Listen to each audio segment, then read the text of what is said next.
much for joining us today. Please kindly take your seats as we're about to begin shortly. Thank you.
Gentlemen, please put your hands together for our program director for today, television and radio business news anchor, Nzinga Unta.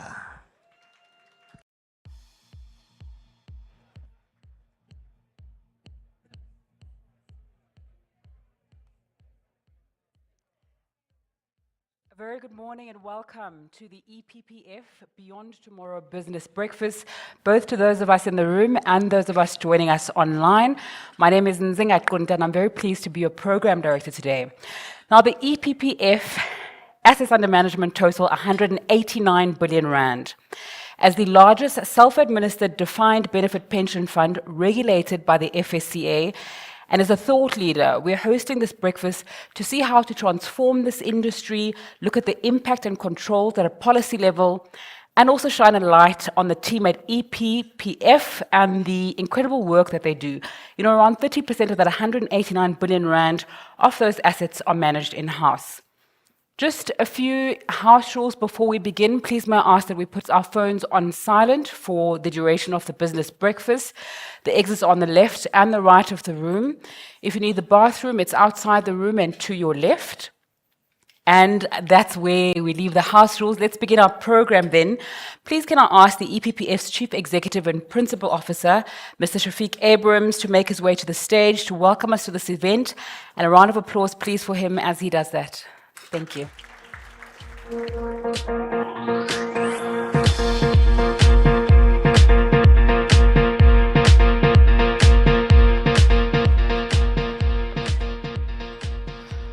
Thanks, Nzinga. Good morning, folks. Great to see all of you in person. We are pleased that you took the decision to brave the cold and come and share the morning with us. We are excited to launch our inaugural thought leadership seminar titled Beyond Tomorrow with the EPPF. Many of you would know in the past we used to have the annual transformation breakfast, and then COVID came, and we parked that for a while. And now we've brought it back in a different form with a bigger agenda and much more topics to discuss. In the room and online with us are stakeholder representatives, which I like to think of the EPPF family and friends of the EPPF community, who are near and dear to us. And we're pleased that you could join us in our course towards sustainability.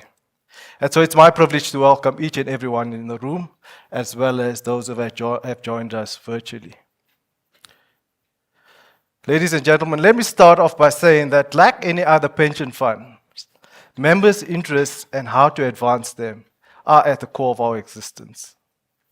At the EPPF, how best to care for our members is our daily grind, and is a question we attempt to chip at daily. Foremost for us is our ability to honor the pension promise to our members, of paying benefits when they become due, now and into the future. At the same time, it's also about creating peace of mind for our members, that they should know that the EPPF is financially sound and is able to live up to this promise. And so for us to do that, it's critical that we generate the required returns within the risk parameters at a cost that is acceptable to us. But as a 73-year-old organization, with a projected lifespan, fund lifespan in excess of 80 years, which crosses generations, we have learned and we recognize that investment returns are generated within the system. And that system is called society. Our experience over these years has taught us that if there are elements that are unsustainable, are broken within society, they ultimately find expression in the valuations of companies that we are invested in. So whether it be the diesel cost of Pick and Pay, or the frustrations of the operational performance of MTN and Vodacom, or the challenges of the mining and commodity sectors because of the frustrations or challenges in Transnet, all of those risks come into our portfolio and reside in our portfolio. So over the years, this line of thought has informed our approach to how we have conducted our investment activities, particularly in the work that we have done in transforming the asset management industry, and which we continue to challenge and advocate for, to become more inclusive of black talent. In addition, we have spent a lot of time and effort and allocated assets into the development impact space. These include investments both in social and economic infrastructure, such as education, health, renewable energy, agricultural finance, taxi finance, student accommodation, SMME finance, and many other sectors as well. And so, whilst we are very proud of these achievements to date, we remain of the view that greater impetus and urgency needs to be injected in a bid to change the status quo. And so today we want to register our dissatisfaction with the status quo. Of particular concern for us is the growing levels of unemployment, extended periods of inadequate economic growth, increasing levels of inequality, failing infrastructure, as well as the increasing risk presented by climate change. More importantly, the lack of clarity around public policy and the urgency to address these challenges. As the EPPF and like many other pension funds, where 60% of our assets are invested in the economy, we cannot sit by and watch. We believe that we can take a more active position in addressing these challenges. We believe that together with our peers and partners within the fiduciary value chain, we are confident we can do more. We can do more to change the current situation and ultimately the social environment in which our members live and retire into. And so today we are pleased that we could share our sustainable investment policy and approach, which expresses our commitment to changing the status quo and consolidates this position of an active position in addressing the challenges that we are confronted with. Our new policy draws on our experience of the past and consolidates previous policies such as BBB policy, our development impact policy, our ESG policy into one seamless document that applies a continuum of principle and action. You will notice, and we are pleased that we have extended our scope of our investment focus in terms of sustainability to include proactive approaches to the environment whilst dealing with the increasing risk of climate change in the medium term. We recognize that in the longer term, we need to regenerate the economy and the environment in a sustainable way, in a way that extracts resources that are necessary for us to run the economy, but at the same time revitalizing natural systems for generations to come. Our new sustainable investment policy, which Sonia will unpack shortly, but specifies the particular sustainable development goals that the EPPF will be focusing on. These include gender equality, industry innovation and infrastructure, affordable and clean energy, and decent work and economic growth. The thrust of the policy is centered around three focus areas: environmental regeneration, social justice, and economic parity. Now, all of this culminates in an appropriate management and reporting system and embeds accountability to our stakeholders as well. Today, I'm incredibly pleased to announce that we are now a member of the United Nations Net Zero Owners Asset Alliance. This makes the EPPF the second asset owner signatory in South Africa.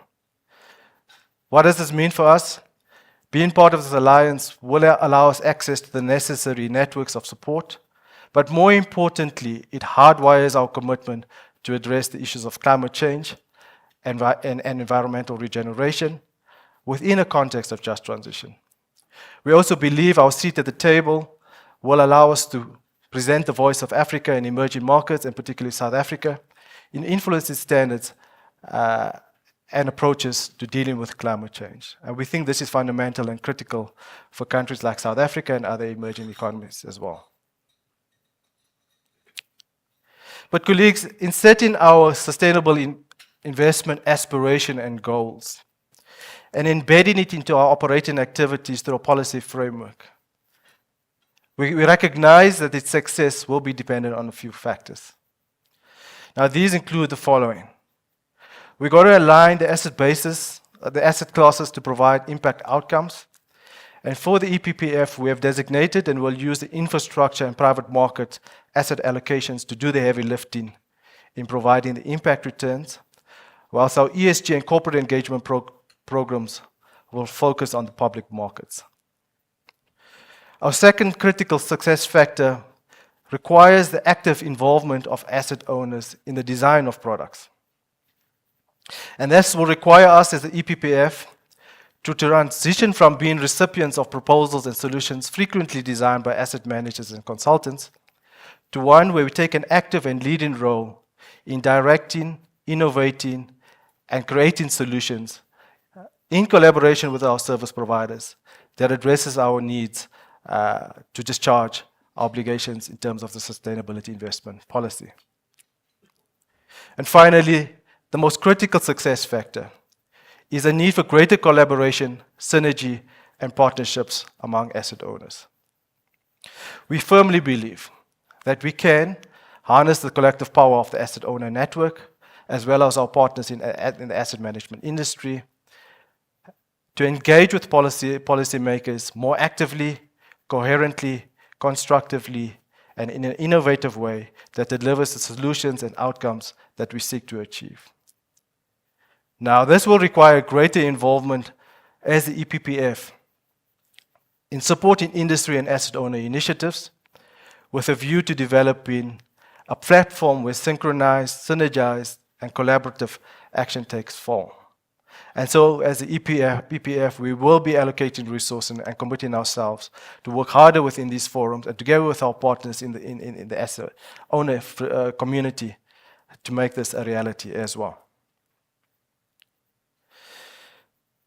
Finally, as I draw to a close, Nzinga, and before I hand over back to you, I think as we enter the new journey and dispensation for the fund, we are mindful of the work that lies before us and the task that lies before us. But it is also fitting for us to acknowledge the gains made in this journey. And so with that said, I'd like to just acknowledge a few people. To our partners within the asset management industry, locally and globally, to our peers within the retirement fund industry, and our industry bodies to which we participate and belong to our principal employer, Eskom, our regulator, the FSCA, and more importantly, our members. Our progress as a fund, and in particular, successes within the transformation journey, would not have been possible without your patience, support, and engagement. We are grateful for this, and we look forward to walking with you on the next phase of our transformation and sustainability journey with you. To the participants on the panel, we want to thank you for your time and willingness to come share insights and explore solutions with us. And we greatly appreciate your time and dedication you make to these initiatives. To our board, for walking this journey with us, sharing the passion and commitment in driving the sustainability agenda, and more importantly, for your wise counsel that you provide to us as a team. As the executive, we greatly appreciate the role that you play in the work that we do and the value that you provide to us as a team. And finally, to the EPPF team, your passion, commitment, and courage to challenge the status quo, coupled with your determination to effect positive change and raise the bar in this regard, in fact, is not only commendable and inspirational, but is a leader's dream. I'm sincerely grateful to have the opportunity to be part of your team and to have the honor of leading.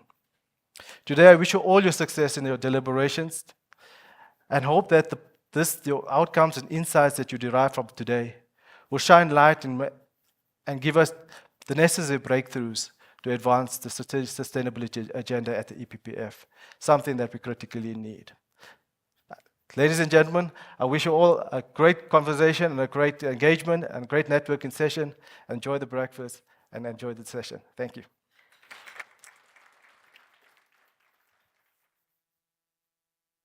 Sustainability means meeting the needs of the current generation without compromising future generations, making long-term decisions that balance socio-economic and environmental issues to promote resilience, equality, and prosperity.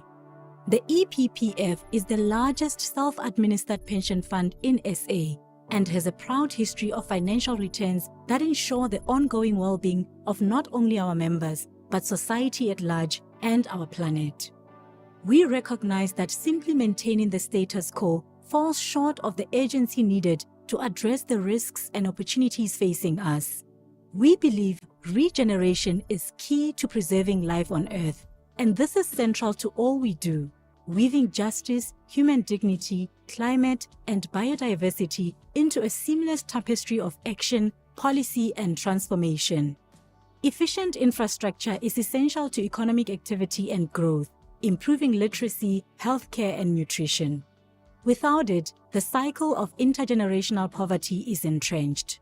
The EPPF continues to invest in both economic and societal infrastructure, stable cash flows, indexed to inflation to protect assets and helping to keep up with the cost of living, have resulted from investment in energy, roads, logistics, office, and residential real estate. Social injustice negatively affects education, employment, housing, healthcare, and more. With 433 million rands Black empowerment spending, the EPPF is committed to meaningfully addressing all forms of equality and discrimination in both our investments and daily operation. South Africa's natural resources mean we are perfectly poised to build large-scale projects, providing energy to our national grid for decades to come. As a United Nations net zero asset owner, we are proud to be part of a growing movement towards more efficient, cost-effective, and reliable energy. Our incubation strategy aims to encourage Black people, and especially women, to participate in the mainstream asset management economy through incentives. These include preferential allocation criteria, investment support, administration, and governance, and have seeded at least 16 asset managers across listed and unlisted asset classes, allocating billions in mandates to get them up and running. Many of these asset managers have become fully fledged investment houses, managing multiple others and generating consistent returns. These are just some examples that show our journey towards achieving the United Nations Sustainable Development Goals and the role we continue to play in serving South Africa and all her people.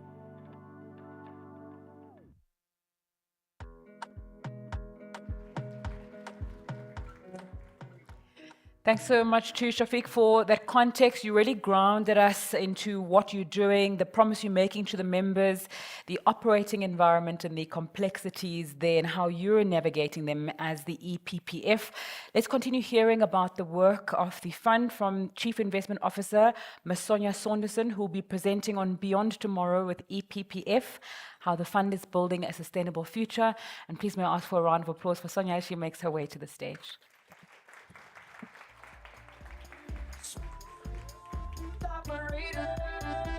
Smooth operator. Thank you. I like that intro, smooth operator. Good morning, everyone. It's really nice seeing all of you here, and it's an absolute privilege for me to be standing in front of you today. And I really, truly mean that. It's a privilege I don't take for granted. Certainly since I've joined the EPPF late last year, I think the industry has been tremendously supportive, not only of my own role, but also of what we do at the EPPF and what we do as an investment team.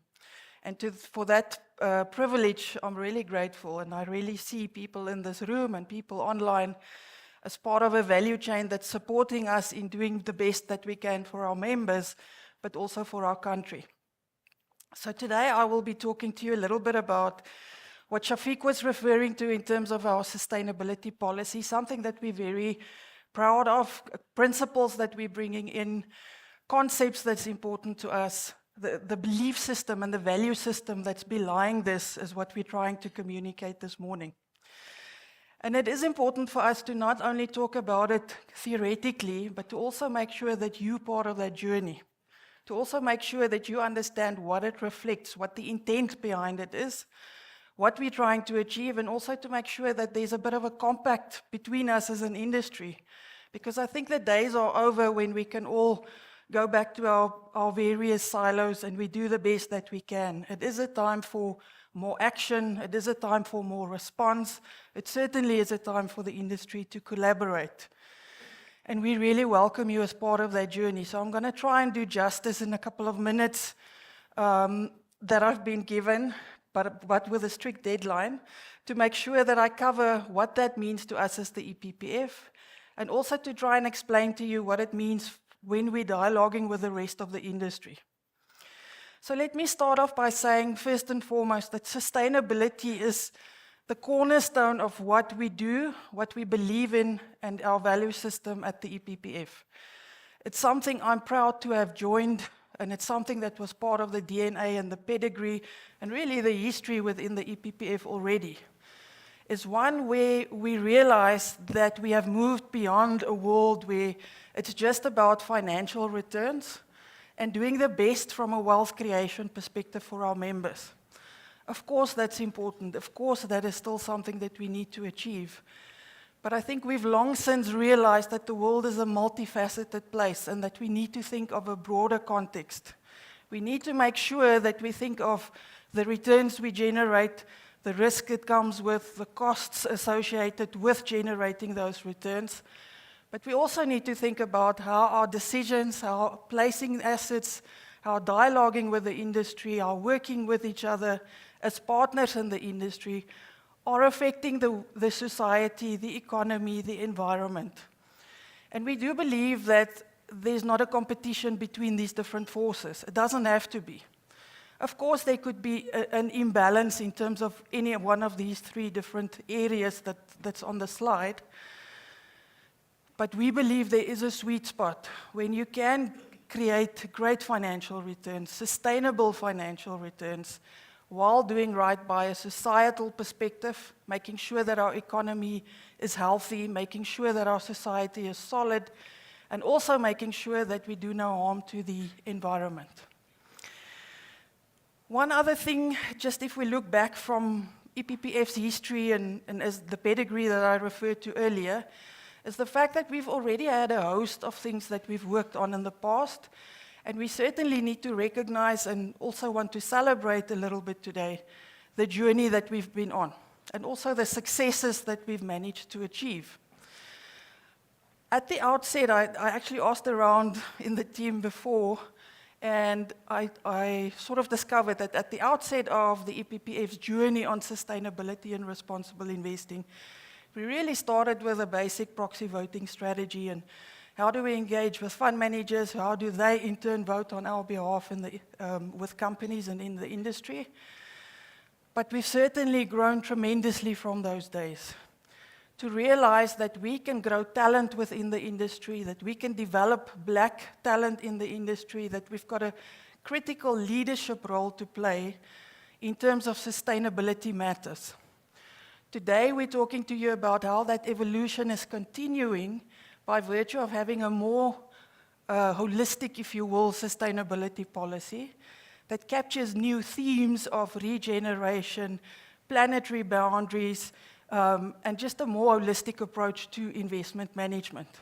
As Shafiq said earlier, I think roundabout now, in fact, on the United Nations website, they are announcing that the EPPF is also a net zero asset owner alliance, part of that. And we wanted that to coincide with our event today. Something that we're proud of, and we'll talk a little bit about why we're doing that. There's lots of pros and cons and criticisms in the industry for it, but we see this as part of a healthy evolution for us being more targeted, being more explicit, and making sure that we stand for a better future for the members in our fund. If we look at the kinds of things that we've done in the past, certainly from an investment managed perspective, where we place our assets, you can see some of the examples that we're listing here. We've already done a lot as a fund to make sure that we are targeted and that we do things with heart, and that we do things with a meaningful purpose, and that we do make a difference. I think there's lots of examples I can quote, but you can look at the slide and see that we have been working on a societal perspective to make sure that our economy is healthy and to make sure that we do what's just and what's right for our economy. We also are proud of the fact that we've part of bodies, alliances, industry objectives, various initiatives with yourselves and with others globally on the right-hand side of the slide that sets the path for best practice, that helps us with transparency and dialogue, and that also makes us part of a community where we can transverse, where we can talk to each other, where we can learn from each other, and where we can collaborate in terms of sustainability issues. But today we're talking a little bit about our sustainability policy and the fact that our sustainability policy really recognizes the fact that we've come from a world where non-financial matters, reporting, measurement has come a long way. We now have climate data. We now have systems that can help us articulate better what we're doing in terms of climate in our portfolio. So a lot of things have certainly come a long way. But what we still don't have as an industry is the ability to understand the limits and the demands that we're placing on our planet and on the Earth. So what we're explaining there on the right-hand side are the 9 planetary boundaries, which is a concept that was put out by global scientists that's affiliated with the Stockholm Research Initiative. And they are talking about the fact that there are certain processes that help regulate the Earth to be healthy and to be in a position that it will continue to work harmoniously as an ecosystem the way that it should. If any of those 9 planetary boundaries are crossed or are impacted in an adverse way, it means that human life, plants, animals, everything on our planet will be disturbed, and we can only speculate what will happen, but things like climate change, adverse weather patterns are already examples of something that can go wrong. So at the EPPF, we decided to adopt this vision of understanding the broader planetary boundaries and also formulating our policy around the fact that those 9 planetary boundaries are things that we need to consider in our investment decision making, and also be a little bit more deliberate about how we can focus on these. As part of that, as much as we're talking about climate change today, it is an urgent matter. It is something that we certainly need to be responsive to. But beside that, there are other themes, as you can see on this slide, and we specifically decided that biodiversity is one that we're also going to be focused on. So in our conversations with fund managers, in our conversations with companies, it's something that we'll be on the lookout for, is how do people think about biodiversity? How are our practices, how are our decisions actually affecting biodiversity on planet Earth? Another theme that we're bringing in the way that we think about sustainability at the EPPF is the fact that given this planetary boundary and the crossing of planetary boundaries, that's actually already starting to happen in a couple of places, that we feel it lacks the necessary urgency for us just to talk about doing no harm and sustaining things. We want to make sure that we're focusing on regenerating things. We think it gives more impetus, it gives more purpose, and it certainly gives more direction for how we think about sustainable investing. So what is regeneration? It really puts life at the center of all of our investment decision making. It really is there to make sure that we think beyond just sustaining things and maintaining things, but to make sure that we actually creatively, with action plans, think about how we can regenerate things, how we can make the Earth a better place, and how we can sustain and regenerate our planet for generations to come. So how did we go about doing it, and how do we foresee working with the rest of the industry in terms of this going forward? Is we try to identify which pillars should we be formulating this approach around. And these are the 3 pillars that we came up with. First of all, that we want to achieve social justice. We want to ensure that environmental regeneration is a core focus. And we want to make sure that we promote more economic parity within South Africa, but actually also abroad. How did we get to these themes?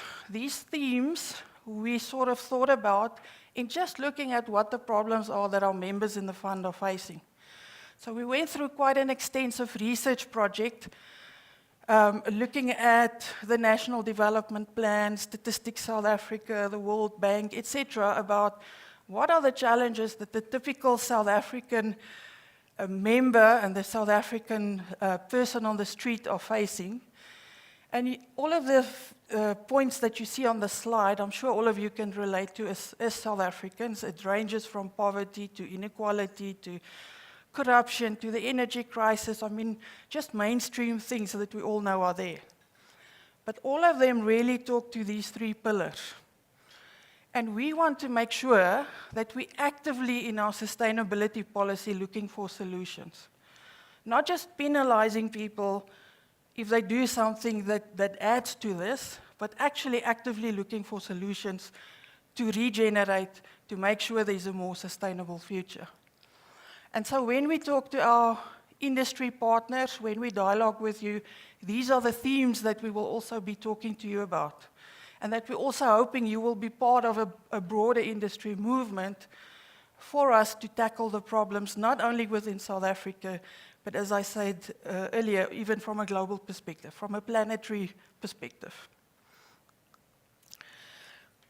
So if we sort of drill down into those three buckets or three pillars, if you will, first off, on the environmental side, we already talked to the fact that biodiversity is one cornerstone that we like to focus on, and that's important to us. From a climate perspective, we know that our government has made certain commitments in terms of the Paris Accord that we won't go past the 1.5 degrees Celsius global warming threshold. We therefore need to be responsive as the EPPF, as a corporate, I suppose all of us as an industry. What does it mean for us? We can't do that in isolation of thinking about the impact on the members of our fund and other people in society and in South Africa. So we very much believe in a just transition, and the justness of the transition doesn't just relate to the members in the fund, but also relates to you as an industry. It's also a just process for us to make you part of that journey, to make sure that no man is left behind from a fund manager perspective and from a stakeholder perspective, understanding this journey that we are on. So as much as we believe in that, we also believe that without setting targets and without being more deliberate about where we want to go, you probably will have mixed successes. And that's why we decided to then align ourselves with a Net Zero Asset Owners Alliance. What does it mean for us? Shafiq earlier said that we're the second signatory, so we've been brainstorming with the other local signatory, but also with global signatories a little bit. What does it mean? What are the next steps? What can we learn? So again, the theme of collaboration has been tremendous in this space. We want to make sure that we participate in this worldwide movement for transparency, for setting best practice, and we also want to make sure that we've got a seat at the table. From a South African perspective, we know that we've got a very specific socio-economic situation in South Africa that's not always well understood globally. So for global policymakers and movements and compacts and things to be formulated, without the cognizance of what's happening in South Africa doesn't help us that much. We want to make sure as the EPPF that we've got a seat at the table and that we help influence the justness of a transition to a healthier planet. So to that extent, we have made the commitment for net zero by 2050. Only includes scope 1 and 2 emissions for now. We're actually very keen to get to scope 3 as well, but I think it's too early days for us as an industry to get there. We are now embarking on a baselining exercise for us to make sure that we understand where we're at and to set ambitious targets for what we therefore want to achieve by 2030 and other milestones. From a social perspective, if we think about the second pillar in that sustainability policy, we said social justice is another focus area. Now, there's lots of examples, again, I can give you about work that we're doing that from a social perspective impacts our economy and our society. But the one that we specifically want to focus around a little bit today is that within our social injustice focus, or within our social justice endeavors, we recognize that gender equality and gender representation remains a problem, actually across all sectors and all industries, but certainly the one closer to what we can manage and navigate within the financial services industry.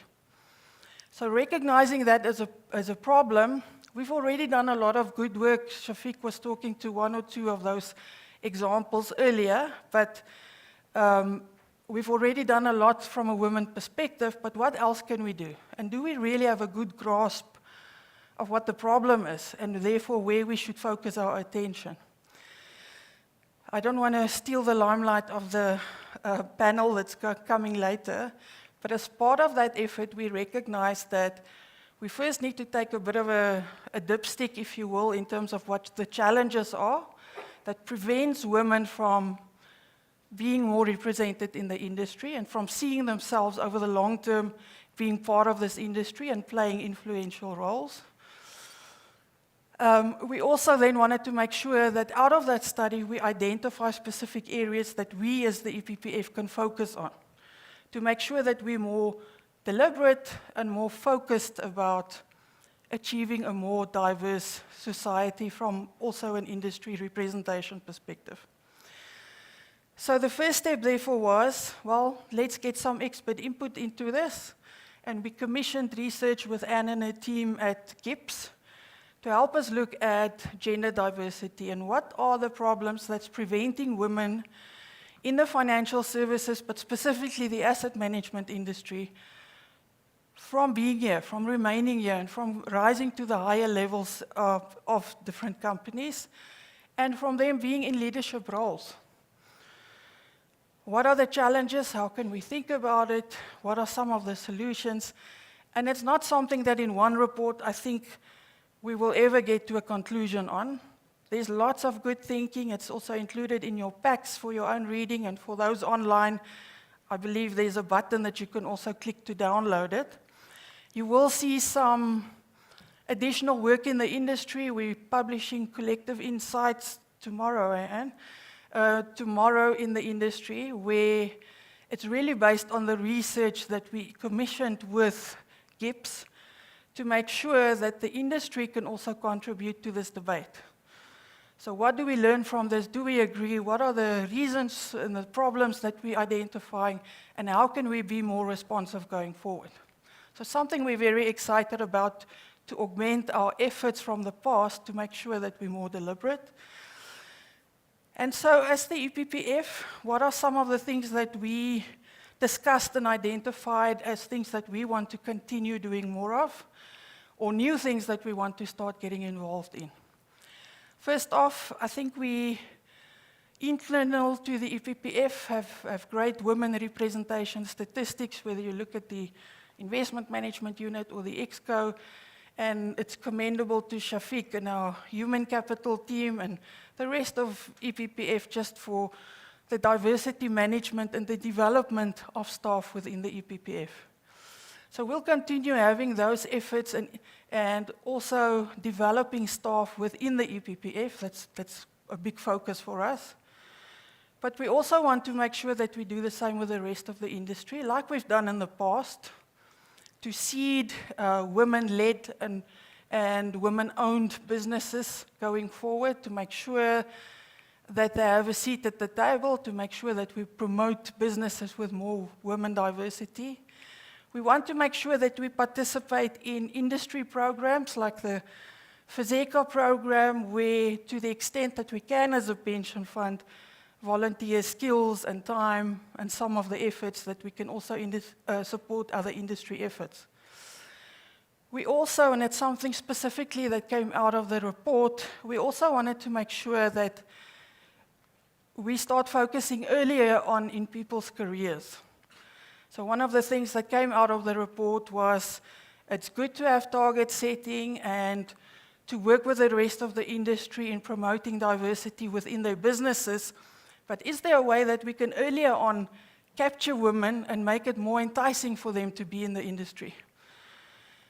And we felt that running awareness campaigns, whether with universities or schools, are something that not only us as the EPPF, but really, I suppose, a call to action for the rest of the industry that we can be part of, to make sure that women that's at university, that they recognize themselves in the industry and that they see the benefit of having a long-term career within the financial services industry. There's a lot of work that we can do at grassroots level to make it more compelling, more interesting, and to create more longevity for women in the industry. Then we, of course, want to make sure that in our ongoing due diligences of fund managers, when we put out RFPs, when we award assets, also when we talk to companies that we invest in via our engagement and proxy voting process, that we also take this into account. We're looking for examples of where businesses themselves are making their workforce and the work environment more enticing, more compelling, and more family-friendly, so that women are more attracted to be part of those businesses. And there's a couple of suggestions, again, coming from the study that we think that we're on the lookout for when we talk to companies. Of course, this is not an exhaustive list of things, but it gives you a sense of what we feel will make it more compelling for women to want to be in leadership positions in our industry. So we'll be on the lookout for that, and we've already started dialogues. I mean, it actually was already part of our due diligence processes when we talk to fund managers. But we'd also like to convey that that is a core focus for us going forward. In the last section of this presentation, I actually want to give you a sense of, Shafiq was referring to our sustainable development goals and how we think about it. So as part of this overall, I gave you some examples of the different pillars, or what we do within the different pillars, but within the context of this broader ambit of sustainable investing at the EPPF, we also did want to identify which of the sustainable development goals are closer to us and should we be targeting. So you see them there on the screen: gender equality, industry innovation and infrastructure, affordable and clean energy, as well as decent work and economic growth. Of course, we want to also tackle some of the other SDGs, and will by virtue of where we place assets. But we feel that these really talk to our core value system, where we've been successful and where we can be more targeted in our approach. And again, a point that Shafiq made earlier is that we believe that infrastructure as an asset class is a prime opportunity for us to be more deliberate, to be more focused, and to be more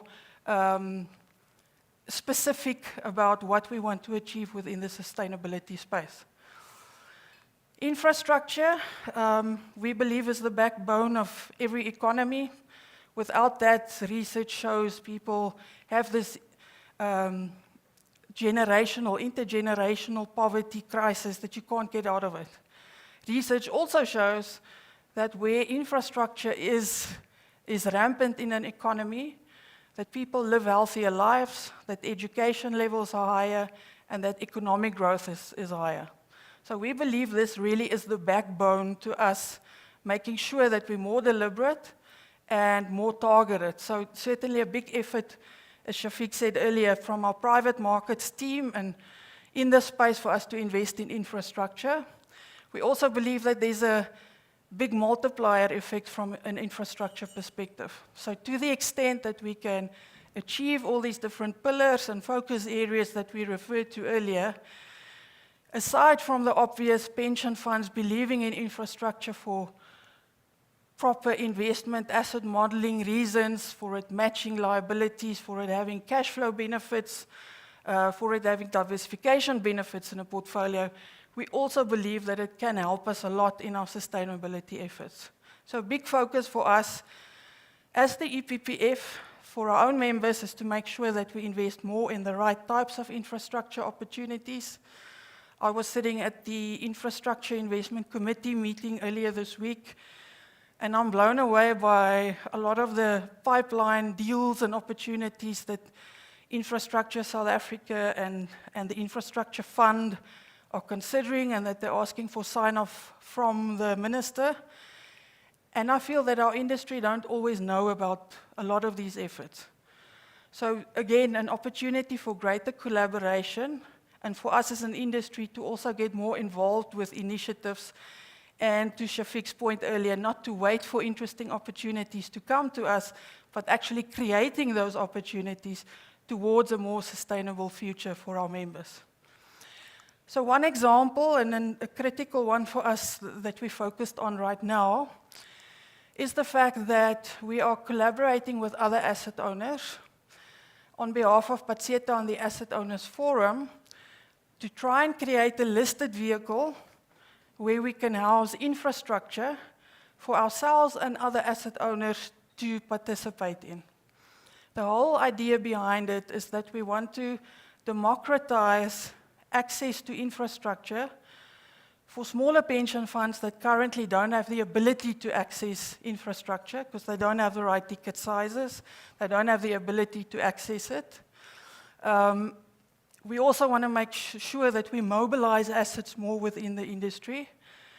And that again, the asset owners themselves don't wait for an asset management fraternity to solve for problems, but that we're more deliberate and focused and act in unison to make sure that we do solve for the problems within our country. So this is something that you should be on the lookout for. Of course, there's a lot of work to be done to get infrastructure in the listed vehicles, a project that we're running right now, but be on the lookout for that because it's quite an interesting initiative that we're busy working on. In conclusion, I want to thank you for being here. I hope what I showed you gives you an idea of what do we mean by sustainability and sustainable investing at the EPPF. What factors in sustainable investing are important to us?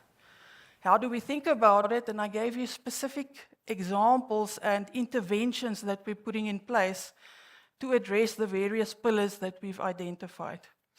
We can only do this and do this successfully if we've got your support and if we as an industry work together. And I'm looking forward to engaging with all of you on it. Thank you.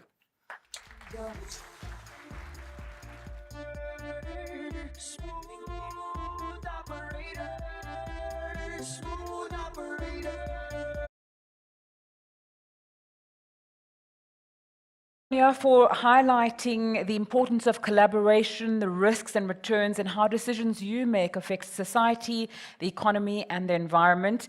It was also good to hear you taking us through the sustainability journey and the highlight of the United Nations, but also the challenges of planetary boundaries and the risks that need to be borne in mind around that and your investment decision making, and how regeneration really is at the center of your investment generation as well as your plans for the future. I think we all have context between you and Shafiq on what's going to be happening with EPPF. We're going to shortly be having a panel discussion. I'd like to please invite to the stage Mr. Patuchedzo Mabogo, who's the EPPF Deputy Chief Investment Officer, Ms. Grace Chauke, who's the Transport Sector Retirement Fund Investment Officer, and Dr. Anthony Costa, who's the Investment Lead at Presidency SA. A round of applause, please, for them as they make their way to the stage.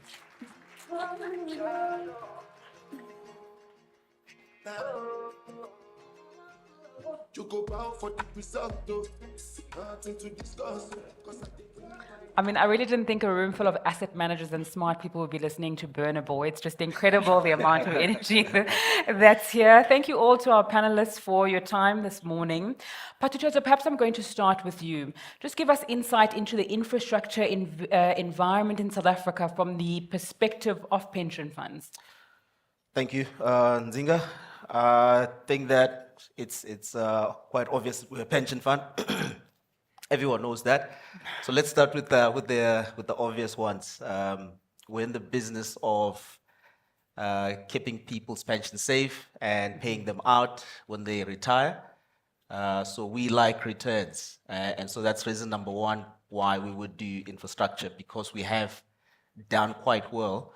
In fact, if you look at the last 10 years, some of our most impressive investments have been in toll roads, in renewable energy, and in the rural economy, interestingly. The second thing is infrastructure. Sonia was just talking about this now. We like cash flows that are predictable, right? That are indexed to inflation, that help us match our outgoings with money that's coming in. So we know that every month we need to pay pensions to our members. So it helps when you have cash flows that are coming in the manner that infrastructure projects usually do. So I think that's the first part, and as I said, that's the obvious one. The other one that I'd like to speak about is the three categories that we just spoke about now: the social injustice, the environment. If you think about the average guy, average South African, or the average member of our pension fund, they get payment monthly. And out of that payment, which is quite competitive, they also have to pay for things like extra lessons, schooling, or private schooling. Mm-hmm. They have to pay for private healthcare if they can find private healthcare, right? And so what we're saying is that as EPPF, we think that there's a way of investing in a manner that gives them that good pension, but also helps them overcome those problems. So what I'm saying is, if you don't have to pay for the things that I'm talking about, the healthcare, or you don't spend 2 hours on the way to work because there are potholes and there's no electricity, and you still get your pension indirectly, that is money back in your pocket. And so we don't think investing in infrastructure is in any way mutually exclusive with, say, making impact in societies that our members live in. Right. Grace, Patuchadze just gave us insight into the thinking around infrastructure, the cash flow, and the positives around investing in that. What did you say are the challenges faced when trying to participate in private markets and infrastructure?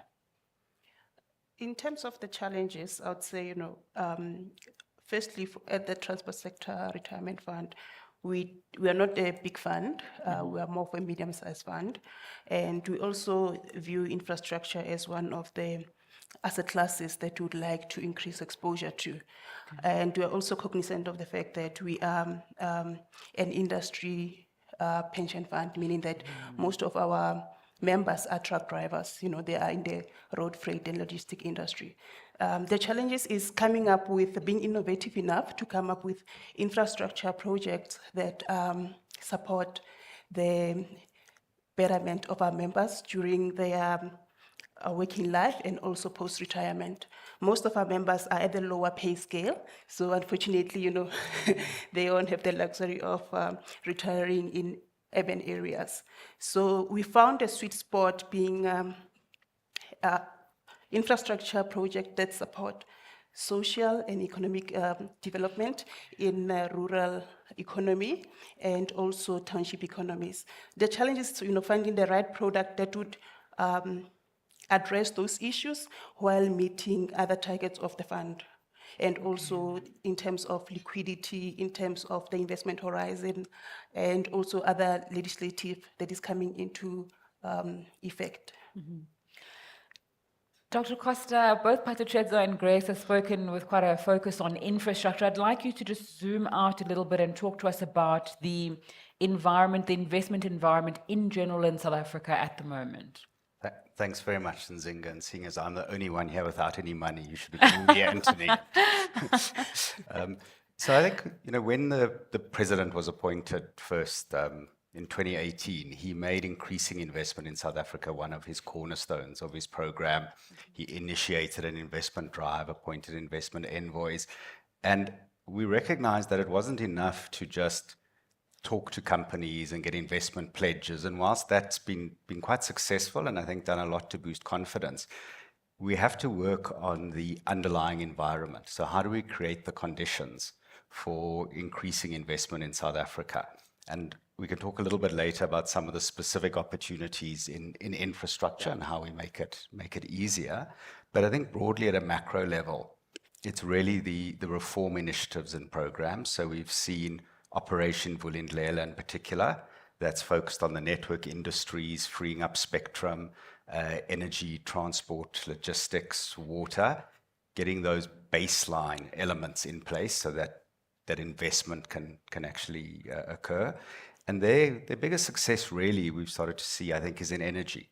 So we are faced with load shedding. We're sitting here today with stage 6. But over the course of the past year, in particular through NECOM, the Energy Crisis Committee, and the business government collaboration, we've got I think a lot better handle on the problem and a plan to address it, which is underway being implemented. And for those of you who've nothing better to do on a Sunday, you can watch the Minister of Electricity and my colleague Rudy Dix on your TV explaining what we are actually doing. So I think there are serious structural issues in the economy, but we're working on them through programs, Operation Vulindlela being probably the most notable. And then, as part of that, it does create the way for government-business collaboration. So we're doing it in energy. The Logistics Crisis Committee is being formed. There's also a crime and corruption initiative, which is due to be formed and underway, because we recognize we can't do everything, single-handedly, but rather to work across society, across stakeholders. And then also that creates the opportunity for private investment. I think that's particularly where the role of pension funds, such as the EPPF, is so important, because the government balance sheet, as you well know, is strained. We don't have a lot of fiscal headroom. But if we can create the conditions to enable private sector investment under the right circumstances, then I think we can see the growth we need. Yeah. Grace, I mean, throughout the morning at this business breakfast by the EPPF, we've really been speaking about context and the importance of that. You also raised a little bit earlier on, the work that you're trying to do as a transport sector retirement fund. You really believe in infrastructure development through impact investment drives, supporting transformation, among other things. Your total assets under management increased from around 7.9 billion rand in 2021 to 8.8 billion rand in February 2022.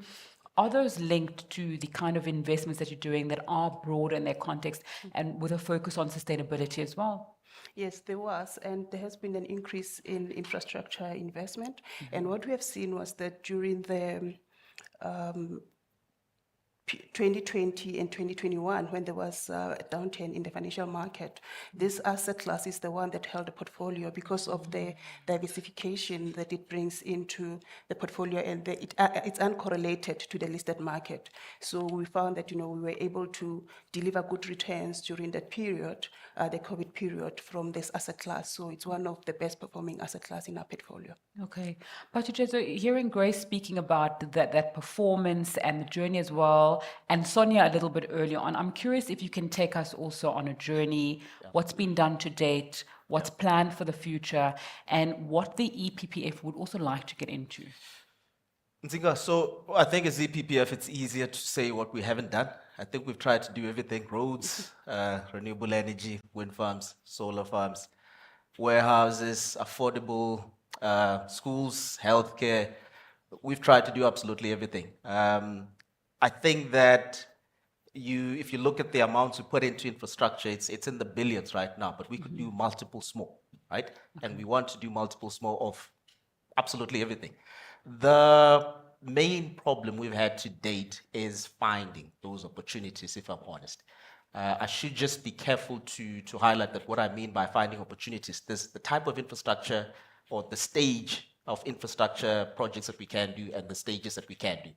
But right now, if we could find 3-4 times more projects than we've done, we will probably execute on all of them. And so that's what we're hoping, guys on the other side, the state, the government can help us with executing. So billions is what we could do, in short. Anthony, let's pick up there. I don't want to put you on the spot too much to respond to what Patricia said, but I think you might have to. And then you also touched earlier on the importance of retirement fund investment. Just take us through that. Yeah. So the Chief Investment Officer spoke earlier about the investment fund and the infrastructure fund. The infrastructure fund is a joint initiative between DBSA, National Treasury, and Infrastructure South Africa. And it aims to create a vehicle to make it easy for public-private investment in public infrastructure, essentially. And there is a pipeline of investments. They've gone through an assessment process. There's a process called the SIDSA process, Sustainable Infrastructure Investment. And over the past couple of years, an entire framework has been developed. But we're not yet at the point where we're able to bring large-scale infrastructure projects to market. And I think it's really encouraging to hear that some of these are starting to come across the desks of investment committees, even if they're not ready for investment, but as being potential investment opportunities. The industry has been incredibly supportive in terms of developing a mechanism to allow investment, but it's proved challenging. We've managed to do it relatively easily in renewable energy. So renewable energy has been our biggest public-private investment success over the past decade. And it's really only worked because you've got an offtake in the form of Eskom and an implicit government guarantee. In terms of more complex infrastructure, particularly water and sanitation, where having, who is the offtake, the buyer, is it municipalities, local government balance sheets are strained, it adds a lot of complexity. So student housing has proven relatively easy, but that's quite small scale. I think the other elements, we haven't cracked the model yet, but I think work is certainly well advanced, and we should start to see some of those pipeline projects coming across the desks of investment committees very soon. The opportunity at this stage has been largely in the in the private space. So in renewable energy particularly, you know, South Africa's had something like $20 billion of investment in renewable energy over the past 15 years, and that is only expected to grow now. And this is where we are seeing the bulk of investment is in the embedded generation, with the cap being lifted. So what government's done effectively is said, you know, we've got a REAP process, but in parallel, because we understand the constraints around REAP, we've enabled greater flexibility on embedded and private generation, and that's where the investment's going. Standard Bank estimate there's something like a 1 trillion rand investment opportunity in embedded generation coming over the next few years. So while the public pipeline is still moving, we're also creating the conditions for investment in private infrastructure.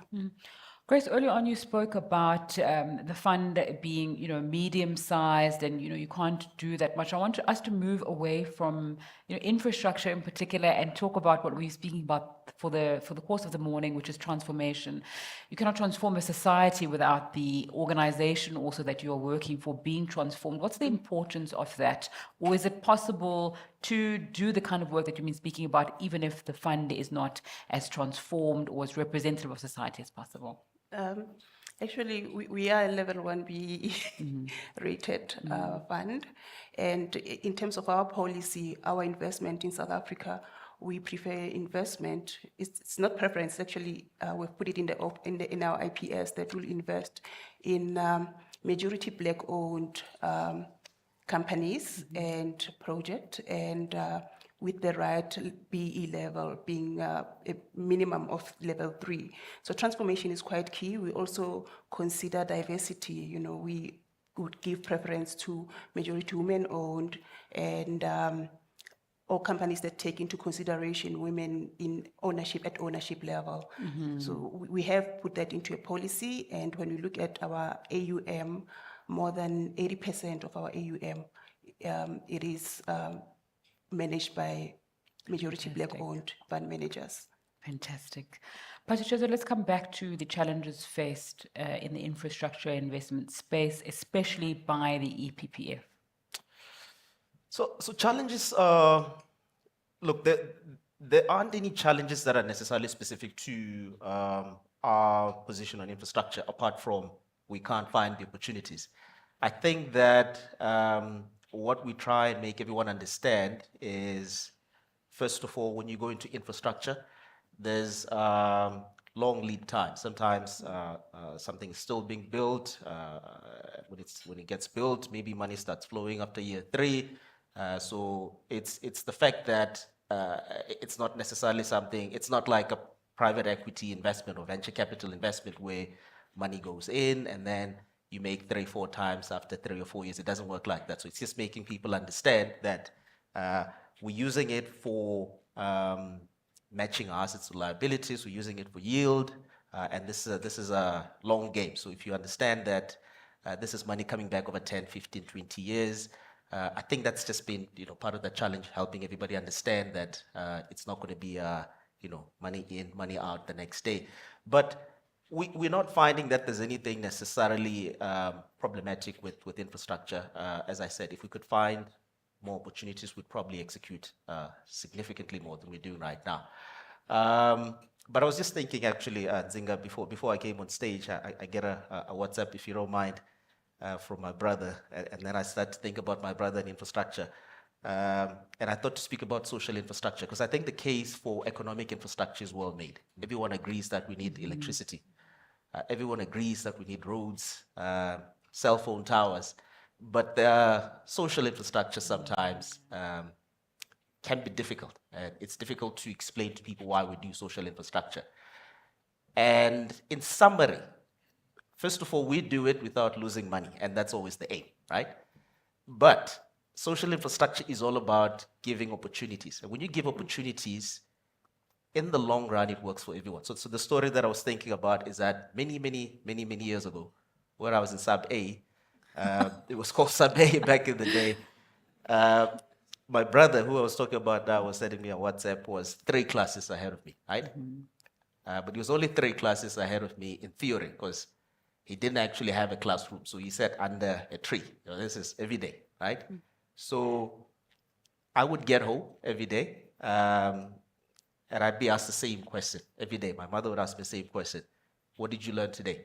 Right? So I'm in sub A, and so I'd be proud to tell her I learned R, A, E, O, U. You know, the usual stuff. And she'd ask my brother, he wouldn't come up with much, right? So you start to think maybe he's a bit slow. But when you talk to him, all he talks about is it was too hot, it was too windy, or I was distracted by animals walking past and whatnot, things like that. So a few years later, when he moves on to a school that is better resourced with books, with equipment, you should see him now. You'll know there's nothing slow about it. So going back to the point about giving people opportunities and tapping into their potential is what we're trying to do with social infrastructure. And we think that we found a way of doing that without losing money, which is why we do social infrastructure alongside economic infrastructure. And that consideration is so important, not just on a day-to-day basis, but also in thinking about your investments. I know Sonia was touching about that, even though there's a sustainability journey that's been gone on, there's so many other things to think about, including planetary boundaries and things that we haven't even considered in our context now. Grace, when you think about infrastructure beyond tomorrow, what are you thinking about as the fund? As a fund, we're thinking of how do we diversify into this asset class, and how do we collaborate with other asset owners and also fund managers to get product that will meet the fund needs. Because we're also taking into consideration that there's a two-pot system that's coming into play. It might affect how we view liquidity. Once we notice how our members behave when they've got access to their pension fund, it will help us to address the concerns regarding this asset class to make sure that as much as we match the long-term liability of our members, but then we do have sufficient liquidity. And, seeing products that are coming into the market that do offer liquidity, it depends on how you go about investing there. Currently, our preference is to invest in private equity or private debt. However, with more listed instruments coming through, or even debt instruments that allow you to have access to liquidity and with the right ticket size, then it opens up opportunities for smaller asset owners who are interested in this asset class. Anthony and Pachucheto, Grace has just brought up the importance of collaboration, something that Sonia also spoke about. How do we do that practically, both when it comes to investment in general in the country and then with a specific focus on infrastructure? Anthony, if you can start, and Pachucheto can go. So I think and you did ask Nzinga about the role of pension funds and the industry a little earlier. I think it plays a critical role. So South Africa's quite well situated amongst middle income or emerging markets, in that we've got a large pool of domestic savings. And how do we mobilize those, provide opportunities that present a return for the members, obviously, but also contribute to the growth and investment of the country for all the reasons we've already heard from the members or the officials of the fund earlier. So they're clearly key partners and players in this space. I think one of the opportunities we have got for that is in the context of the just energy transition. So at Glasgow almost 2 years ago, we announced the Just Energy Transition Partnership, the $8.5 billion funding. That's led to an investment plan, which has really scoped a potential $100 billion worth of investments in South Africa in decarbonization, broadly speaking. Now, even the $8.5 billion, it's less than a tenth. But even that is not, simple funding. It's not like we've been written a check. It's funding that can only be accessed under certain conditions, depending on who the partner is. It's concessional, a lot of it. But there's opportunities for local funders and investors to partner and to maximize and leverage that funding in ways that impact, because the just energy transition really is our single biggest challenge going forward. And to do so in a way that it's not really just around closing down coal power plants or even repurposing them. I think that can be a bit of a distraction, but also growing green industries. So how do we develop battery technologies, use our mineral resources for the minerals of the future, and be able to create those opportunities, but supported by the very large retirement savings industry we have in South Africa? So very important to answer your question in short. I think that I represent a pension fund, Grace represents a pension fund, but we face very different challenges, right? So So Grace could probably talk about she would like to do more, but maybe she doesn't understand such and such sector, or she would like to do more, but check sizes, as he's been saying, are quite large. If you're doing a water project, we're talking 10, 20, 30 billion rand. So even if I want to do that, if EPPF wants to do that, we simply don't have enough money to cover all the projects. So what I'm saying is, if we come together, we can help them with the expertise we've gained over the last 20, 30 years of doing infrastructure. We know how to attack the opportunities. We know which opportunities don't work, and they get exposure to something that's quite clearly important to them, that's important to the country, that's important to us. The vehicle that Sonia was talking about is actually going to be quite an important one, because I think we get to bring a number of players under the same umbrella who have the same goal of developing infrastructure, but may have different challenges. And I think if we're coming together, we can do wonders. So I think that's very, very important. And anyone out there who's happy to band together with the EPPF, we're waiting, and we'd be happy to work with you. What about the outside of collaboration, just focusing on where you're going? It's not quite working with people. I was reading that South African pension funds remain at relatively low levels of sustainable development investment. Around 16% of the about 1,000 pension funds investing in green, social, or sustainability bonds, and only 3% or less looking at the sustainable development goals that are there. I'm not sure if that's 100% correct, but there seems to be a thing that it's not that important yet. Yeah. Is there a responsibility of people who are knowing that these kind of investments are important to speak to colleagues in the industry and say, you know, if we all move together this way, then it's going to help us broadly? It is the responsibility of pension funds like the EPPF, for example, and that's why we have events like we're having today, right? So we can have this conversation. So you don't take it for granted that everyone who's managing pension fund money is aware of what needs to be done or how it can be done. And so we've invited everyone to come in here so we can share what we've done, and so they can tell us what they would like to do. It is my belief that absolutely everyone wants this country to work, right? So everyone would be happy to invest in something that assists South Africa to be better. I don't believe there's a single pension fund out there that doesn't want to do that. The issue has always been, how do we do it?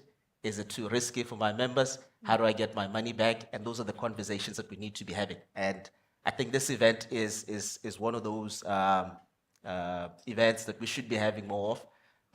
And so we started the discussion, and we're happy for everyone to give us a call, email us. If you want to do infrastructure, we're more than happy to have a discussion with you. Okay. I think, so the numbers being low also, the point I was making earlier, sorry, Zinga, is that we should also just make a distinction between what they can do as government and their organizations like the IDC and DBSA, what we can do, because we are still pension funds at the end of the day, and our responsibility is to the members. So it's difficult sometimes for us to go into a project where you're in the early stages. Let me just give an example of exploration of oil off the coast of, I don't know, Durban, Mozambique. That's probably a bit too rich for pension funds, because as I said to you, we like cash flows that are predictable. We like to have visibility of those cash flows. So our risk appetite is a bit low compared to his colleagues at the IDC, for example, or the DBSA. So, but I don't think that's necessarily a problem, because I think everyone has a role in that value chain. If we all go into the early stages, they have no one to offload to, so they can go back and go explore some more. So there's that part that we need to understand where we can play. There's also people just understanding how they can get in, and the fact that it's not that risky. We've been doing it for a long time, and you can see we haven't lost our members' money. So everybody out there, pension fund, if you have money and you like infrastructure, please, let's make this country work. Okay. Grace, can I please get your final thoughts as we wrap up our panel discussion? In terms of the final thought, I would say, for us as a fund is getting more understanding of this asset class and being innovative, and also understanding that we cannot play a role along every stage of the value chain. In certain projects, we are at inception because it addresses the fund issues. As you know, for example, the truck stop fund that we are building. But then in certain project, we can go into the brownfields project where, we are concerned about liquidity. The project is already operational and it matches the cash flow needs for the fund. And some of the infrastructure development goals we might not play a role in. For an example, green bonds we might, or maybe project that addresses, green energy and things like that. We might not be able to contribute as much as we would like to, or decide that is not our core area as a fund. It's still something that we are still, deciding on, and as we get more exposure and more knowledge as to how this asset class works, and as Fatu has said, it is not as risky as we see it to be. However, we have noticed that it takes time to understand the asset class. You need to understand the risk-return profile, the investment horizon, and things like that, and it's not something that you can learn overnight. Okay, Anthony, your final thoughts? I think the South African industry in many ways is quite advanced in understanding its role as an impact investor. It's in terms of its catalytic role. If we see some of the debates that are taking place in the UK at the moment, where they're talking about, compacting with leading pension funds to get them to increase the amount they invest in unlisted equities, and that's on the DC side. On the defined benefit side, UK pension funds used to invest something like 70% in equities 30 years ago. It's now less than a third. Half is invested in government bonds. South Africa, I think, and funds particularly such as the Eskom fund, are aware that it's not enough to just, play it safe, so to speak, but rather you've got to find the balance of investing for impact, for economic growth, and playing a catalytic role. And I think that's why events such as this are so important, because it does take a fund with size and heft and credibility to show the way, and then I think we should see others follow as well. No pressure, you've got 1 more minute. Oh, me? Right. I think I've said a lot already. I just wanted to say, I think he's mentioned it, but I was just thinking, we have a model that clearly works with infrastructure. We've done it with REAP, the Renewable Energy Program, also the toll concessions. I think there was a time when government owned everything, and I think you can see where we are now. Roads, energy, and even telecoms, I suppose. You can see that there's a way of both private and public participating in investing in infrastructure. But apart from that, I think just a message to our members that we're looking out for you. We're trying to do what we've been doing, which is generate returns, but we're also trying to make your communities a lot more comfortable than they have been.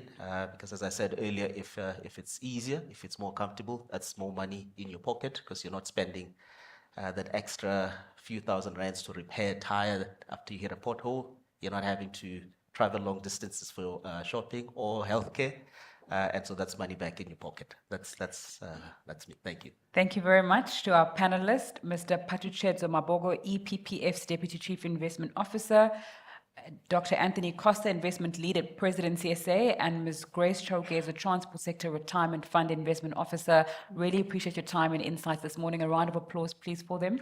Thank you. Thank you. It's time for breakfast. We'll be back on stage in about half an hour.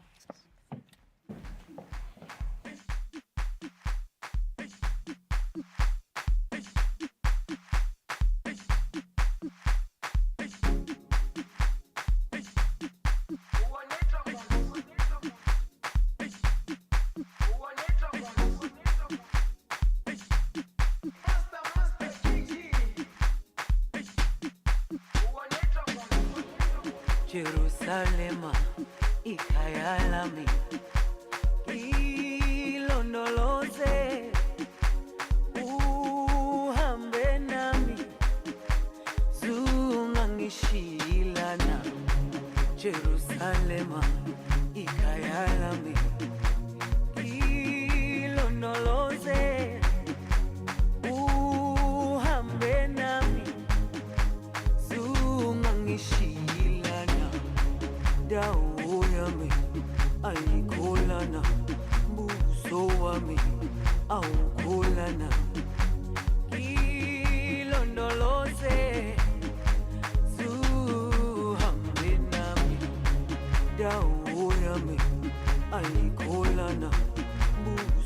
wami awukholana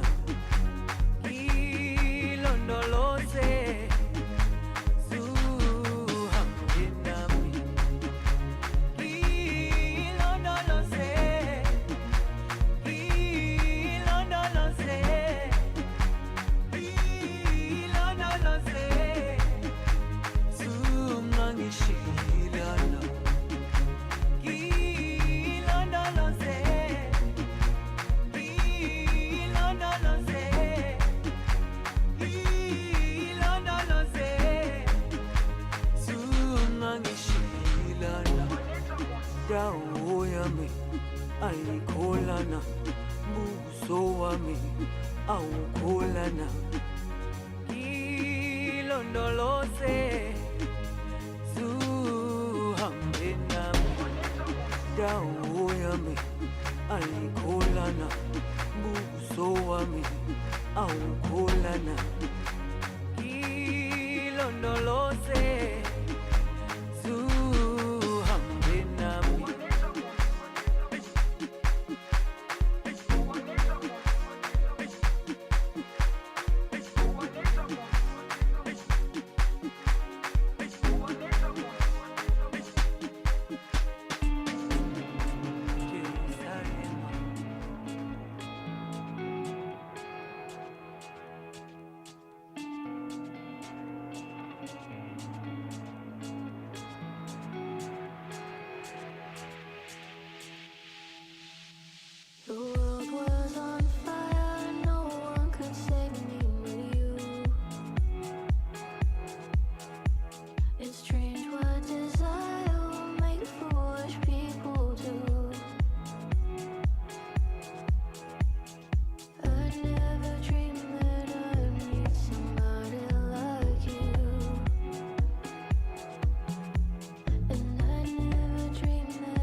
here you go again.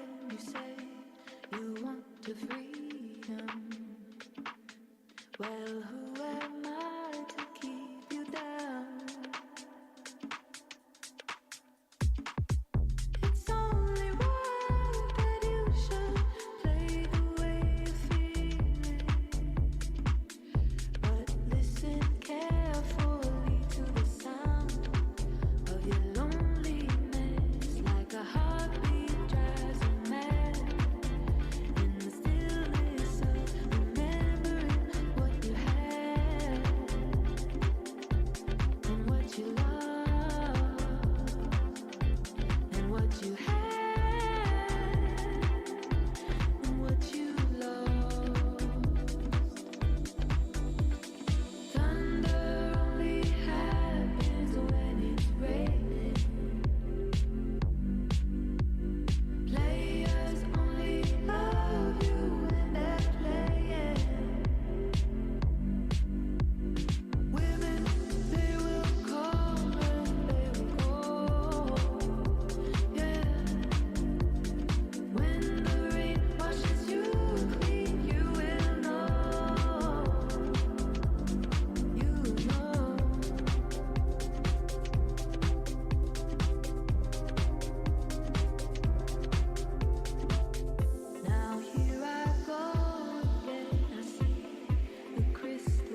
More and more, you're kissing like a half-open door. I can't get in. Stop me just before I begin, and it hurts to feel love when you never get enough.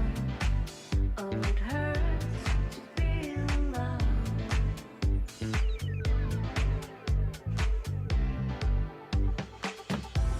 Sunglasser keeps my body right on the verge. We touch and then I wanna do it over again, and it hurts to feel love when you only want me half as much. Oh, it hurts to feel love. I'm always worried. You think I'm pushing too hard. Oh, baby, it hurts me when you tell me going too far. Then they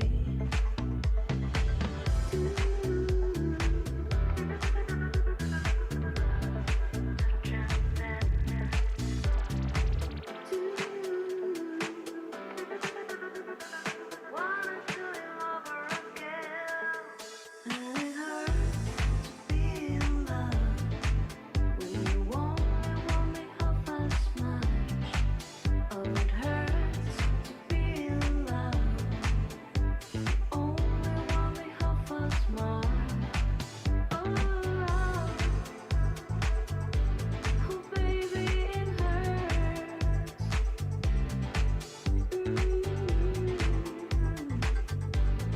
Baby, it hurts.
Move yourself. You always live your life, never thinking of the future. Prove yourself. You are the move you make. Take your chances, win or loser. See yourself.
Yes, you're a good girl and you know it. I know exactly who could be. Just hold on. Just hold on. Going home. It's hard to do this things alone. Just hold on. We're going.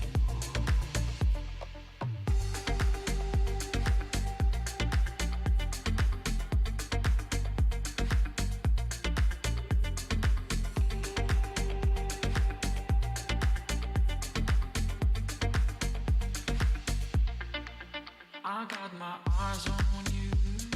You're everything I see. I want your love and emotion. Endlessly, I can't get over you. You left your mark on me. I want your love and emotion. Endlessly, 'cause you're a good girl and you know it. You act so different around me. Yes, you're a good girl and you know it. I know exactly who you could be. Just hold on, going home. Just hold on, we're going home. It's hard to do this things alone. Just hold on, we're going. Just hold on, going home. Just hold on, we're going home. It's hard to do these things alone. Just hold on, we're going.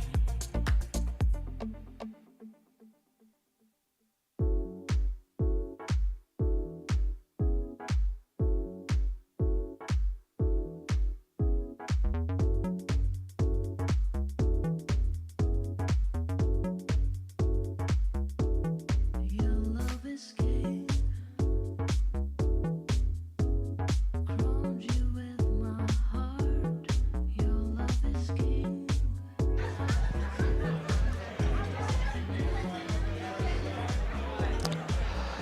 Thank you very much, ladies and gentlemen. Please take your seats as we're about to begin shortly. Such a very part of me. It's making my soul sing. Singing every part of me.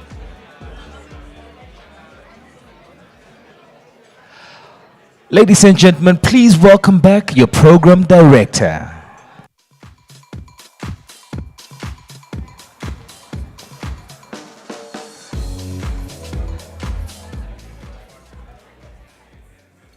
We are about to begin the next part of our program. If I could ask that we settle in.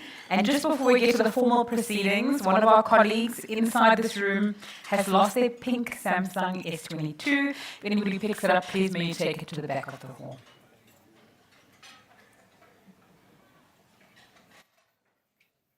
Right, the next part of our panel is about to begin. I'm just going to give us a moment to settle in and be seated, and then we'll begin.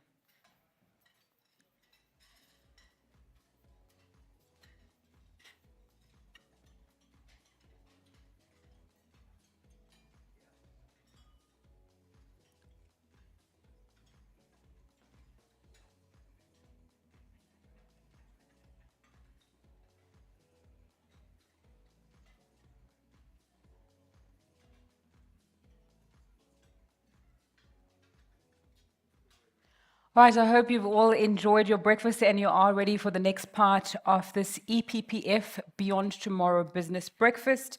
Our next panelists, I'm going to please ask them to make their way to the stage.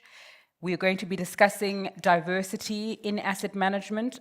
Our panelists today are Ms. Thandi Mashego, who is the EPPF Chief Financial Officer, the Gordon Institute of Business Sciences co-founder of the Responsible Finance Initiative, Ms. Anne Cabot-Alathauser, the founder of Asset Management Research Institute, Ms. Moitheri Wahome, and the Government Employees Pension Fund Principal Executive Officer, Mr. Musa Mabesa. A round of applause, please, for them as they make their way to the stage.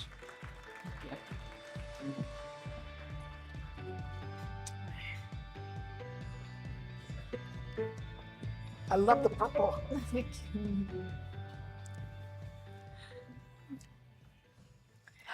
Thank you all so much for your time. I like the way this panel looks. It speaks to exactly what we're talking about today. Tandy, if I could start with you. The industry average of women in asset management is around 20%, with the EPPF leading with more than half of the asset management team comprising of women. As the CFO of such a game-changing organization, and considering you joined the fund last year, just take me through how this works and how really you see this. Thanks, Nzinga. Yeah, I think the EPPF is a game changer, as you say, and the stats that you've quoted are quite remarkable. And I think it's really a privilege for me to be part of that team. A lot has been done over the years to drive the sort of numbers that you see today. And you can see through some of the programs, I think Shafiq, when he was speaking to that, Sonia also touched on that, around issues of giving opportunities to women, making sure that they get equal opportunities when it comes to learning, development, and the like.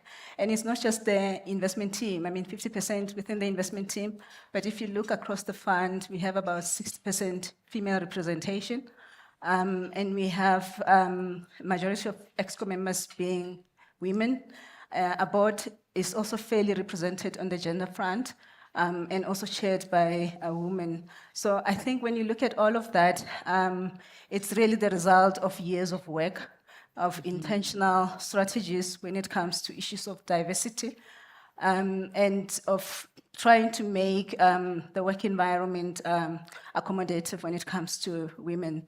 If I look at employment practices, just the hiring practices, making sure that we deal with issues of unconscious biases in hiring.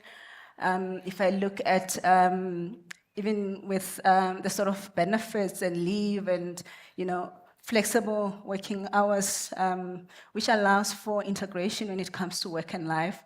We know that women play a dual role when it comes to issues of family, and they have to also pursue careers. So you have to create that sort of environment where they are supported when it comes to having successful careers. Especially in the space where we've seen financial services is still lagging when it comes to transformation in women in particular. So I think it has been a deliberate act. We have a graduate program which also takes a lot of female intakes year on year. We have a SAICA program that is targeting aspirant CAs. With that as well, we do give priority to women. And we have multiple other programs. But I think what I like about the EPPF as well is, when it comes to the parental leave, we know one of the issues that affect women is, having to take a break to have children. So we have a gender-neutral parental leave, which allows even our male colleagues to play an active role when it comes to childcare. And that also can allow their partners to continue pursuing careers. So I think, there's quite a lot, and internally we lead, but also if we look at the immediate industry, the asset management industry, we've played a significant role in terms of driving transformation, promoting diversity when it comes to women.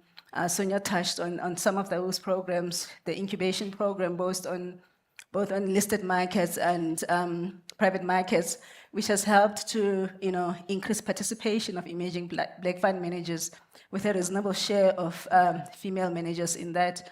And we've seen some of them graduating into running bigger portfolios. So I think it's really that deliberate intention on our part. But again, it's not just a number game. We know that diversity is important when it comes to sustainability, and it's important when it comes to performance as well. So there's that link to teams that are diverse being more or outperforming their non-transformed teams. And you were instrumental in gathering the research of the EPPF, a qualitative study of the experience of female professionals who work in asset management in South Africa. Just take us through some of the big takeaways there. Most importantly, is there diversity in asset management? Okay. I wasn't going to do this study in the first place. I wasn't going to do it because what I didn't want the study to do was just count the number of women in asset management. I didn't think that was a problem. So I ended up saying, okay, let's let Gibbs do this because we'll put a different lens on the problem. And I think when we were interviewing Fatima Voda, she made a really, really interesting point that sits at the crux of this discussion. She made the point that she'd just come back from Durban, she'd been at some function there, and the number of incredibly qualified professional women that were sitting there at this social function was just unbelievable. But these were women who had chosen not to join the industry. And the question isn't the barriers to women that are created by the financial services industry as though there's some glass ceiling. The question is, why is it that this industry isn't appealing to women? And the answers that we got from the women were really fascinating, because let's just take a look at the EPPF as a good example. Look at the number differences here, and look at the presentation that Sonia just gave us. Sonia gave us a presentation that basically positioned the EPF as a game changer, as an entity that was basically taking the industry into a whole new dynamic by focusing on how finance could actually change the lives of ordinary South Africans. If I look at Sonia's career before she joined the EPPF, which was the same career I was on, we were in the same company, what kind of pressures would have been on us in that professional standard? We would have had to be creating products that were beating other people's products, whether they were changing society or whether they were, sensible in terms of a theoretical orientation to what adds value in asset management. We would have been forced to sort of change and chop and change managers because they weren't performing properly. And our bosses wouldn't have understood what the true potential of financial services were, because they're not in the professional space, they're in the business space, and they're looking at the numbers. So how do we make the profession of asset management come back into the industry? How do we change the messaging that says, as asset managers, we're professionals, we actually can add value to people's lives? Let's do that instead of playing some silly game of whether we're beating Coronation this month or whether we're beating somebody else. Because that is a random shot, but asset management can actually affect real change. So that came out of the study, and that's the most important thing. Not the numbers, but what we stand for as an industry. Fantastic. Mwetheri, in your experience, what specific challenges do women face in advancing their careers within the asset management industry, and what strategies can be implemented to overcome those challenges? I know we have heard snippets of them here as well. Okay. So I'd like to start by saying that there has been some change. I spoke to a woman, Professor Heather McLeod. She was probably the first portfolio manager at Old Mutual in the 80s. And where she finds herself, the environment that she's having to work in is very different from the environment that we as women today work in. It is a significantly improved environment. That is an environment where in some offices there are no ladies' bathrooms on the top floors. But today you don't have that. So where are we today? I would say today it is slightly better than in Heather's time. It is better because if you look around this room, there are more women than you'd have seen when I started my career in 1995. So there's definitely been progress. But for me, the big challenge is, whilst intellectually all the males in this room who are captains of industry are very clear that they want women, they don't start, the business imperative is one that makes them first think, how will it look in our scorecard? Yeah. And it has less to do with, oh, this is a smart individual who will bring diversity into the room. And it has less to do with how do you make this demographic be comfortable in the room. So when you're in the room, typically you'll have more males than females in most of these spaces. The males will have the loudest voices. And therefore, when you're running some of these meetings, you have to be so deliberate to think about, am I creating ease? Am I allowing difference? Is there equality in the room so that everybody's voice is heard? And I think for me, that is the challenge, because intellectually, we all accept we need women in these spaces. But how do we make them comfortable? I think we need to start there. Okay. Musa, I mean, that's a great place to pick up from. How do organizations make women comfortable? How do they create a more inclusive and supportive environment that encourages and nurtures the growth of women in the asset management industry? And what's your role in addressing inclusivity challenges? Thanks, Dina, for that question. And I think I'll follow on to the response that has been given. And the challenge that has been posed is perhaps over and above it being a policy and paying lip service to the empowerment and inclusion of women, is how do we demonstrate it by demonstrating the impact that women have in the environment that we work in. So it's not only saying because we have a target to meet in having representation of women either in boards or in management, but demonstrate that their inclusion in these structures is making an impact. And to demonstrate that is not by giving out the statistics that our women make up 50% or we're targeting to have 50% representation, but being intentional. I'll speak in our context as the GEPF. We target to have 25% PE funds that are women-owned and women-led. To the extent that we have managed to achieve that or haven't done so, is something we can have a conversation with the people we've tasked to achieve that. But we have to be intentional about it. And in bringing about that reality, let's exclude, and this becomes a difficult conversation, let's exclude males in us searching for female-owned, female-managed PE funds in this context. So we have to be intentional, deliberate in our search to achieve, and I hate the word targets because it's almost as though we're trying to tick a box.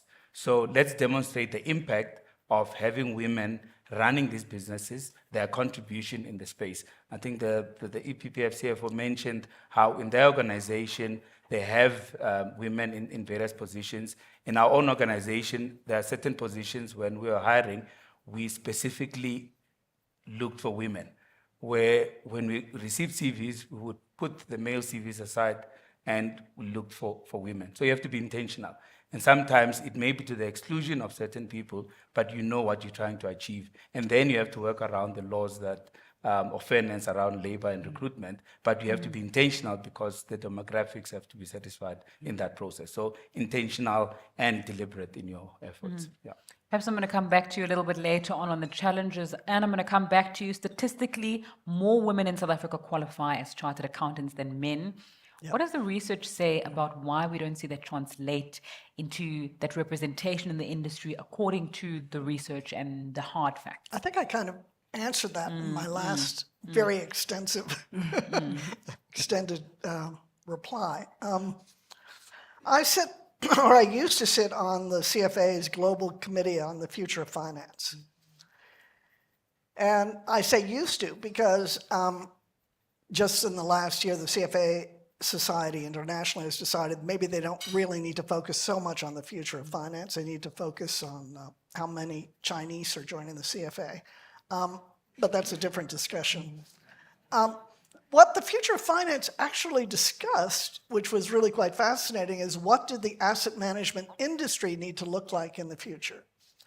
And what they described was a whole new set of professional standards that we needed to incorporate. Now, I've been in investment management for over 40 years. I have absolutely no mathematical background, no economics background, no whatever. Did I learn it all? Absolutely, I did. But I was brought in because in the beginning, I was a development anthropologist. Now that skill set has probably served me better in the industry than any mathematical skills would have done, because I have a much clearer understanding of whether or not we're actually meeting what members need. And it's not just about the funding requirement, as Sonia described, it's also about whether or not the investments that we're selecting are actually changing the lives of South Africans. So we need to bring in completely new skill sets into this industry, and we need to value the fact that people who have other perspectives add value. So diversity isn't about gender. Diversity isn't about race.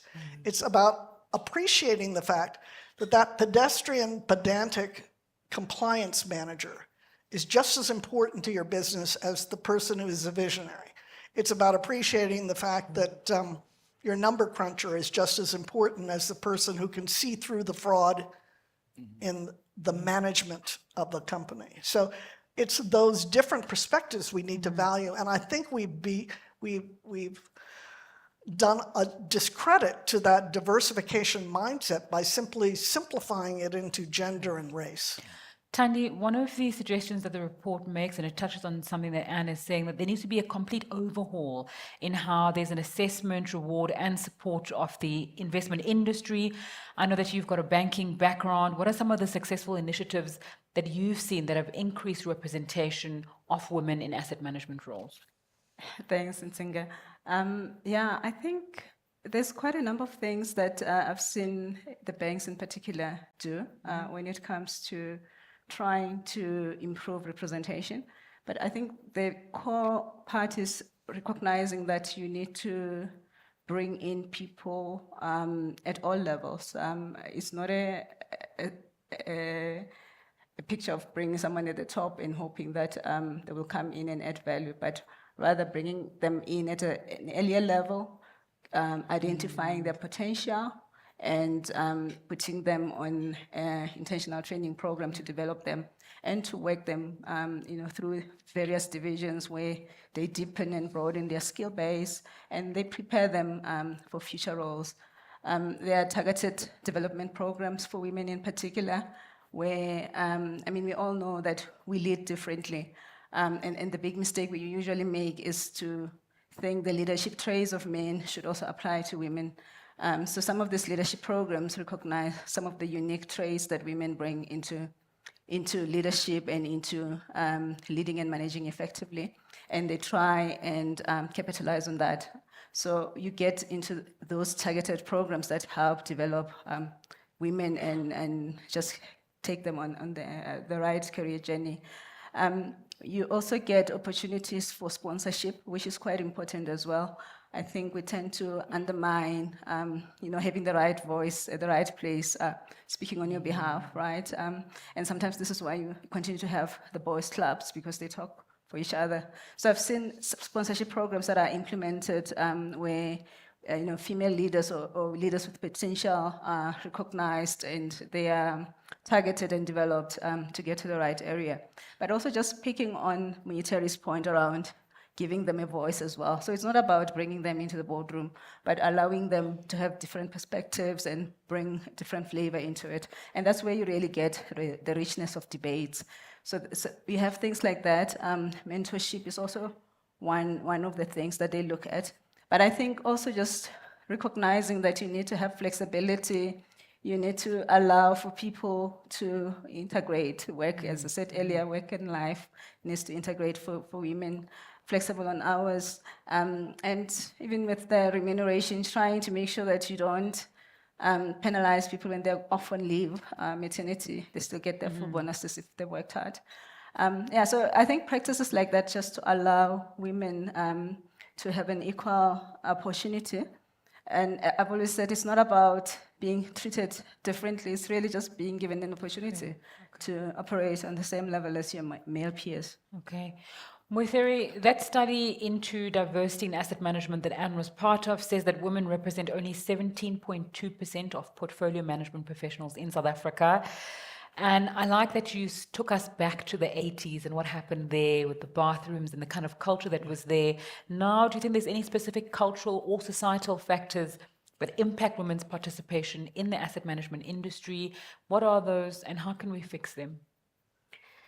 So when I look at the numbers, what astounds me is that this seems to be a global problem. It's not a South African problem.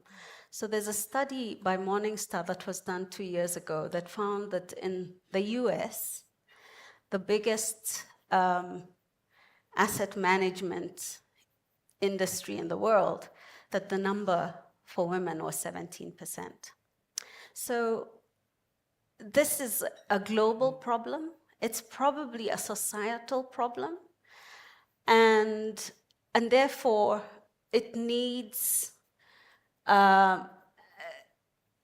leadership. There are a few organizations in South Africa that really stand out in terms of what they've done for women. And at the end of the day, you know, as I grapple with the idea of why there are still so few women in places of decision making, when I look at those organizations where I think there have been real strides made, at the end, I see a leadership that is quite intentional about bringing about the change, and not just bringing about change, but you know, caring enough to create spaces that allow highly talented women to thrive. So I do think that there is, you know, the challenges can be met, and often the challenges, if I think back to my career, some of my challenges were around having exco at 7 a.m., you know, when I was a young mom. I mean, I was never going to make an exco at 7 a.m. comfortably. And later on, it became clear that I'd always be late for exco. So, you know, it was moved to 8:30, which was a lot more comfortable. But that requires someone thinking about some of these things that allow you to participate without feeling like you're letting the side down, because you know you don't want to let the side down, but sometimes there has to be someone thinking about, this might work for us, but hey, we're not the only ones in the room. And I think for me, another thing is having the numbers. You know, once exco is not just the only woman, but a few women. Plus, as the industry starts to have more women, it just helps with those moments when you're grappling with issues that, you know, when you're going through menopause, do you go and talk to your CEO and tell him, oh, please, you know, this morning I was having this hot flush? I mean, you need the numbers to help you have that sort of sense of, okay, you're not alone. This is actually quite natural. And for me, when there are numbers, even the male colleagues might hopefully start to understand, oh, these might be things we need to be sensitive to. So the challenges are not insurmountable, but they need an intentional leadership to start to think about them, that the environments might be better. Okay. Musa, Mwitheri speaking about the environment and how that can be made better for more women in the space. How do educational institutions, as well as industry associations and bodies, really contribute to making this space more diverse, more opportunities, and more understanding in those spaces once women come in? So maybe to answer your question in reverse, the responsibility should start with the industry before educational institutions, in that we should, together with asset managers, asset owners, and asset managers, approach institutional or educational institutions and partner with them, indicate to them what the challenges are, because surely the research that has been done will indicate what are the barriers to women succeeding in this industry, the 17% that you've mentioned, and then look at ways in which we can help market, for lack of a better word, what the successes are. I mentioned earlier in my response what the impact that women make in the industry. So package that in some of the work that the universities do and inculcate that in the teachings from early in your first years at university, for example, so that it's appealing to graduates who are looking to come into this field. So let's look at what the barriers are and then look for answers so that we can demonstrate why this is attractive. There's a belief that this is a man's world. The 17% is indicative of it being a male-dominated industry. But the 17% that are in there and are being successful, clearly they found the formula. So let's find a way to market and sell what successes they've achieved and then make that sexy so that they can also follow in those footsteps. When I mentioned intentionality, I mean, everyone has mentioned let's be intentional about it. If we are going to be intentional about making certain allocations available for women, let's communicate that so that there is some level of assurance that there will be capital available to be allocated to female-owned, female-led businesses. But one of the challenges, especially when you start going through gender-based allocations, is should we be allocating based on gender or is it on merit, and then the gender aspect becomes a subset of that. So those are some of the discussions that need to be had, because when we go gender lens, we think we have to allocate on the basis of gender, and I think you touched on it earlier. It's not a question of competence. Women are also equally competent and sometimes more competent than males, but because it's seen as a male dominated environment and men are more successful than women in the space, it's seen to be the case, you then don't have more women coming through. So let's then change it. It's based on merit, and then women will be supported as part of our transformation of the industry. Okay. Yeah.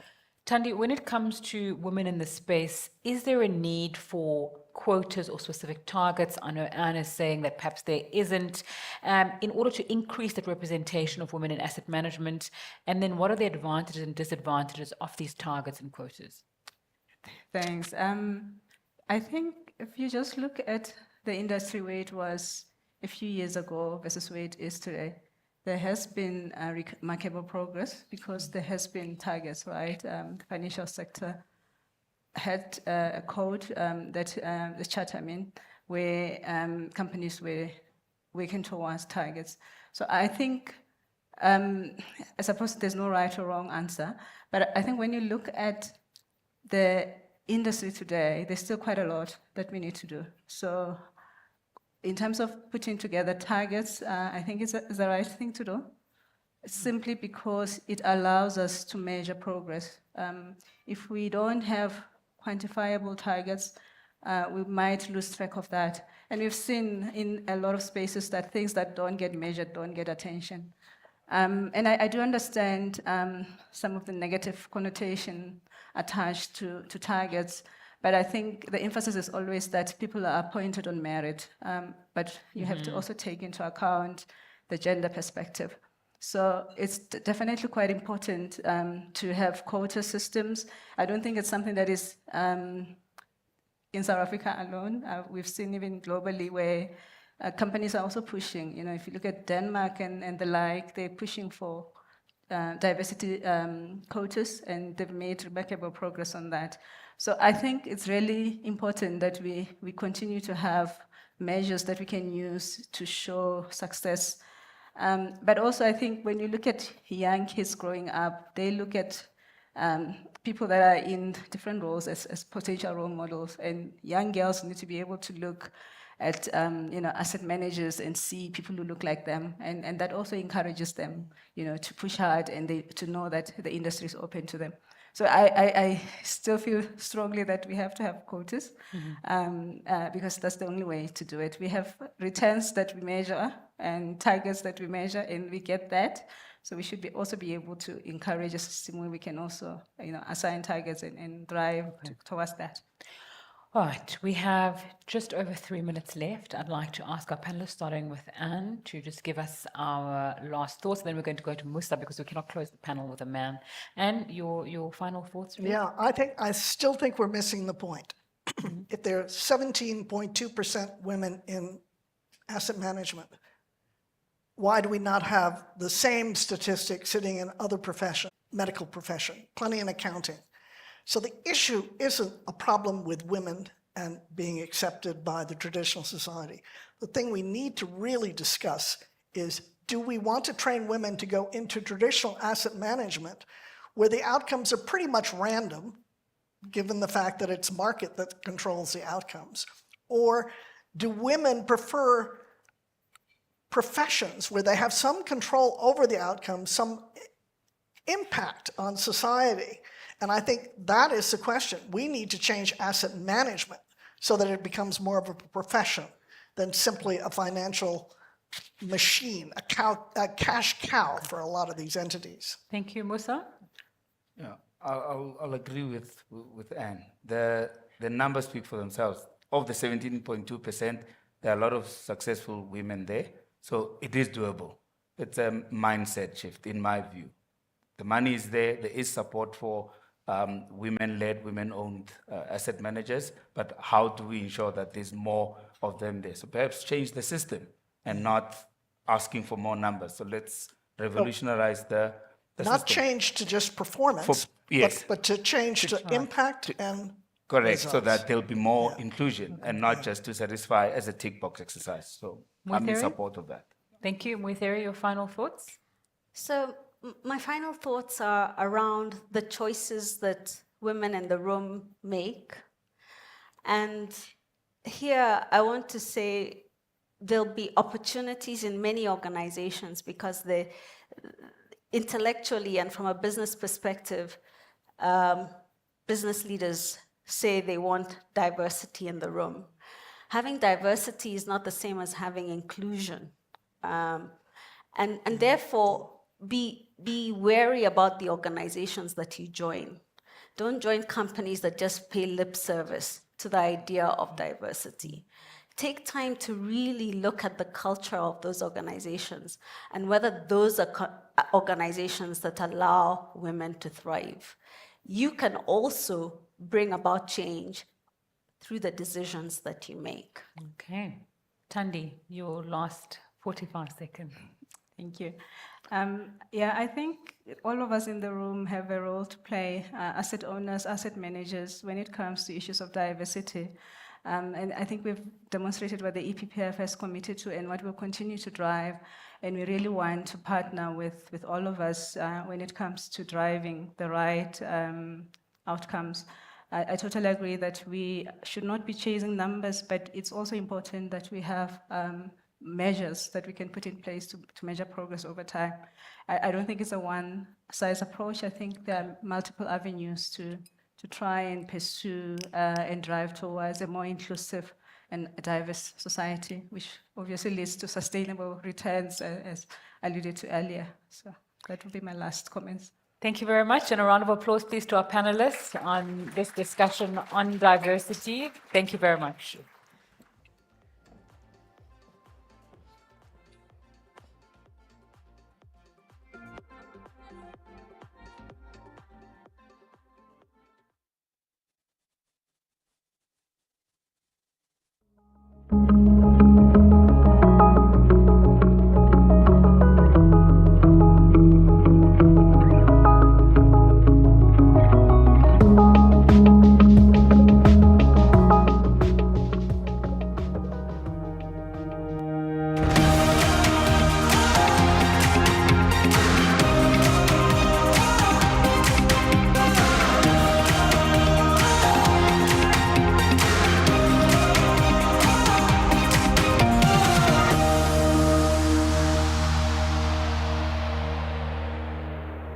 My experience of the pension fund per se has been very positive over many, many years.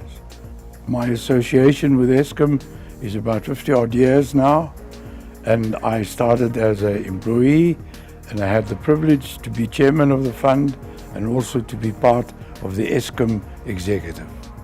The fund has been a very good organization over the number of years. Remember, we have liabilities for members and pensioners, of which those liabilities must be met by the fund. These liabilities emanate from the past service that these members and pensioners and their contributions they made to the fund. A funding ratio is used to determine the financial health of a retirement fund. EPPF, being a defined benefit fund, needs to ensure that its assets always meet its liabilities. EPPF having a funding ratio of 139%, as an in-service member, I feel very secure that my financial retirement outcomes are being taken care of. The EPPF gives me peace of mind because my pension gets paid on time, and I know that should anything happen to me, my spouse will be taken care of. It makes me very excited that the fund makes an impact in society by employing learners and interns and ready them for future employment within the industry. And the fund also continues to invest in ESG, which is the environmental investments, properties, and in infrastructure. The fund is solid, and with it being solid, I feel good about it, and I feel relaxed about it. I don't have to bother about it. I don't have to worry about it. So as far as I'm concerned, I can enjoy my pension, but because the fund as such is in good hands. The EPPF is proud of the diversity within our investment management unit. We believe that we are a leader in addressing diversity, equity and inclusion within the industry, as we have recognized that we do need to address the inequality that has been in the industry. We need to salute the trustees and the executive of the EPPF in that it has such a broad vision and it's so concerned about its members, and it does such a lot to in fact communicate with its members. And for that I salute the fund. I previously worked for both Eskom and the fund, and I'm now proud to be an EPPF pensioner.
All right, our final panel for today is a Q&A with some of the EPPF executives. Please may I ask to come to the stage the Chief Executive and Principal Officer, Mr. Shafiq Abrams, Chief Financial Officer, Ms. Thandi Mashego, Chief Investment Officer, Ms. Sonja Sonderson, and the Deputy Chief Investment Officer, Mr. Patuchezo Mabogo, as well as the Chairman of the EPPF's Board of Funds, Ms. Caroline Henry. A round of applause, please, for them as they make their way to the stage.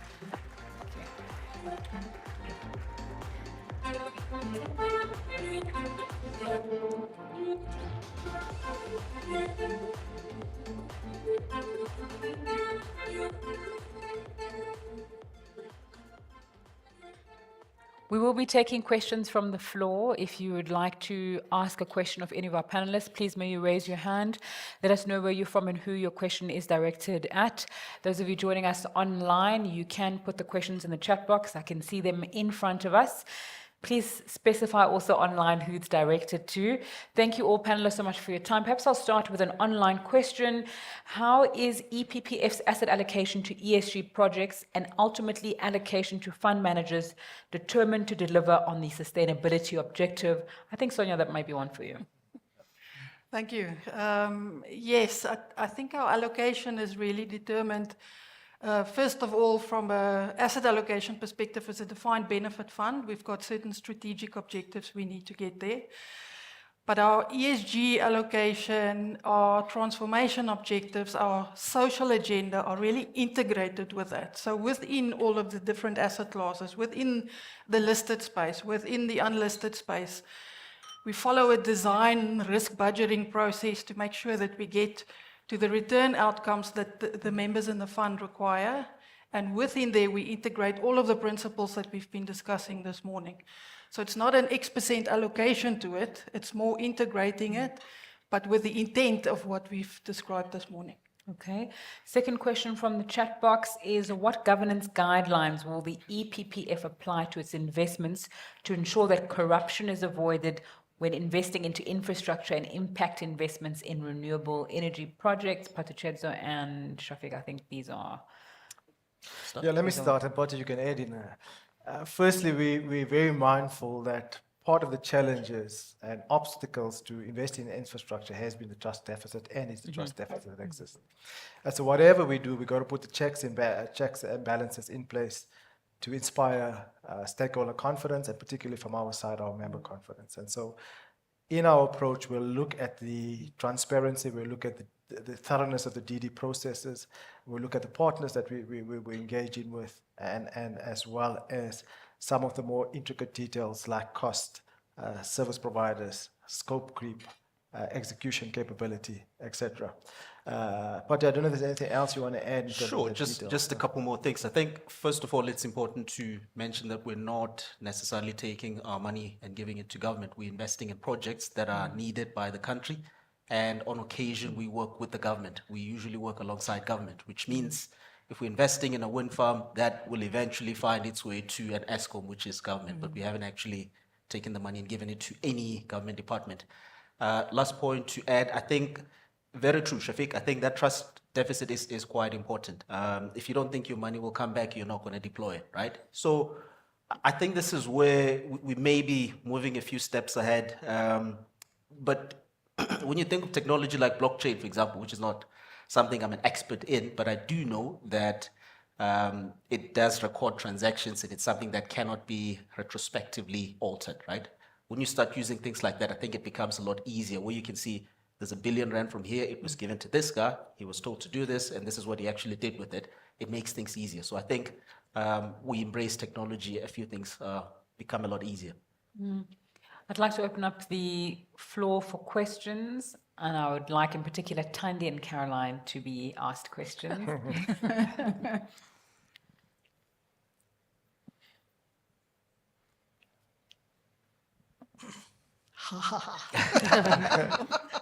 This is for you too. Infrastructure, an incredibly important thing, and I think you've done a fantastic job of explaining its importance. But Shafiq, you mentioned that you think you're going to be doing something in this space that will be a leadership opportunity for other funds. The problem is you're a defined benefit fund. Most of the other funds are defined contribution funds, so they have very different challenges. The other challenge is infrastructure isn't an asset class. It's many, many different types of asset classes, of which cash flow certainty is one component that serves your interests, but there are other dimensions of infrastructure that aren't necessarily structured on that kind of a business model. So how are you going to take the leadership role in two areas? One, in allowing smaller funds that are not defined benefit funds to be able to participate, but to participate in a meaningful way that they understand what is the implication of that thematic investment to their asset liability modeling problem going forward. So that's a complex problem, but it's the one that we need to crack. Otherwise, infrastructure will just be a tangential investment. Who was it for? Who was it?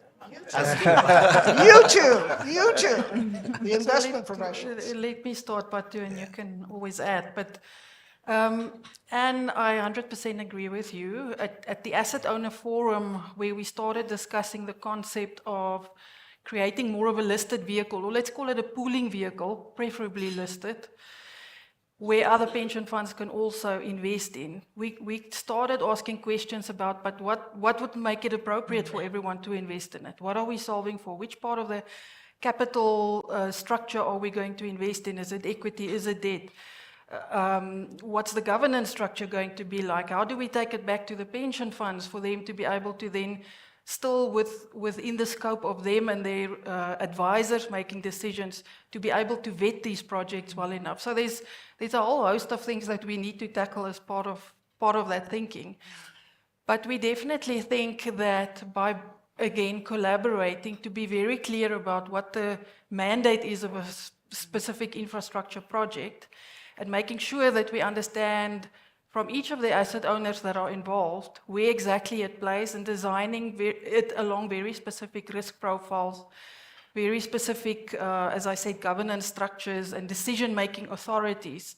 I think the funds have the ability to then decide whether it fits into their world, but they were actually part of the design process as we go along. So we've created that project with external providers, and it's not just creating a vehicle and then expecting everyone to put money in it. In fact, I think the infrastructure fund and other initiatives are already there to try and do that. So it's not creating a product and cookie cutters and now please support it. It's really making people part of the journey of asset owners, part of the journey of articulating what exactly do we want to achieve with it.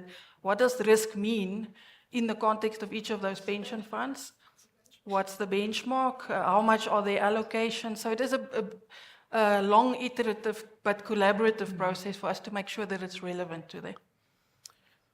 Yeah, so just one small addition from me. I think the one issue that keeps coming up from, as you say, smaller pension funds that are maybe not DB, is liquidity. So as EPPF, very rarely, in fact, in the 6 years or so that I've been at EPPF, we've never been in that position where we get into an investment and then we need to urgently get out because money is needed elsewhere.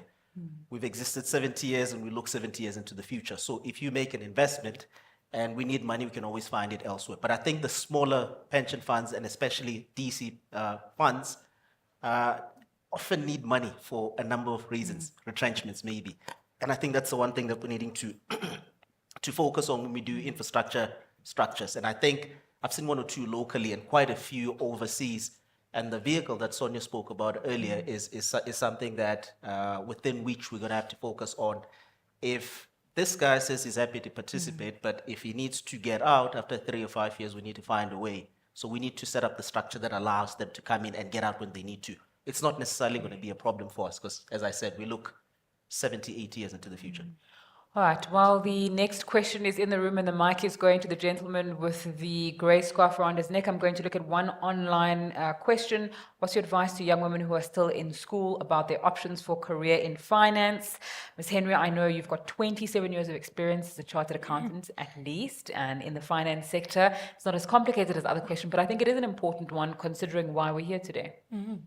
Thanks, yeah, and I loved the conversation earlier about ladies in the workplace, and it's something that I do feel passionate about. And I think in the discussion that was on earlier, they were talking around your homes supporting you as well. And I think it's about it's messages to mums. I was away at the weekend as well, and a mum was saying she can't believe she's really pro women in the workplace, and she's at the universities and the business schools and all those kind of things, and she says she can't believe that she herself inculcates naughty behaviors in her son.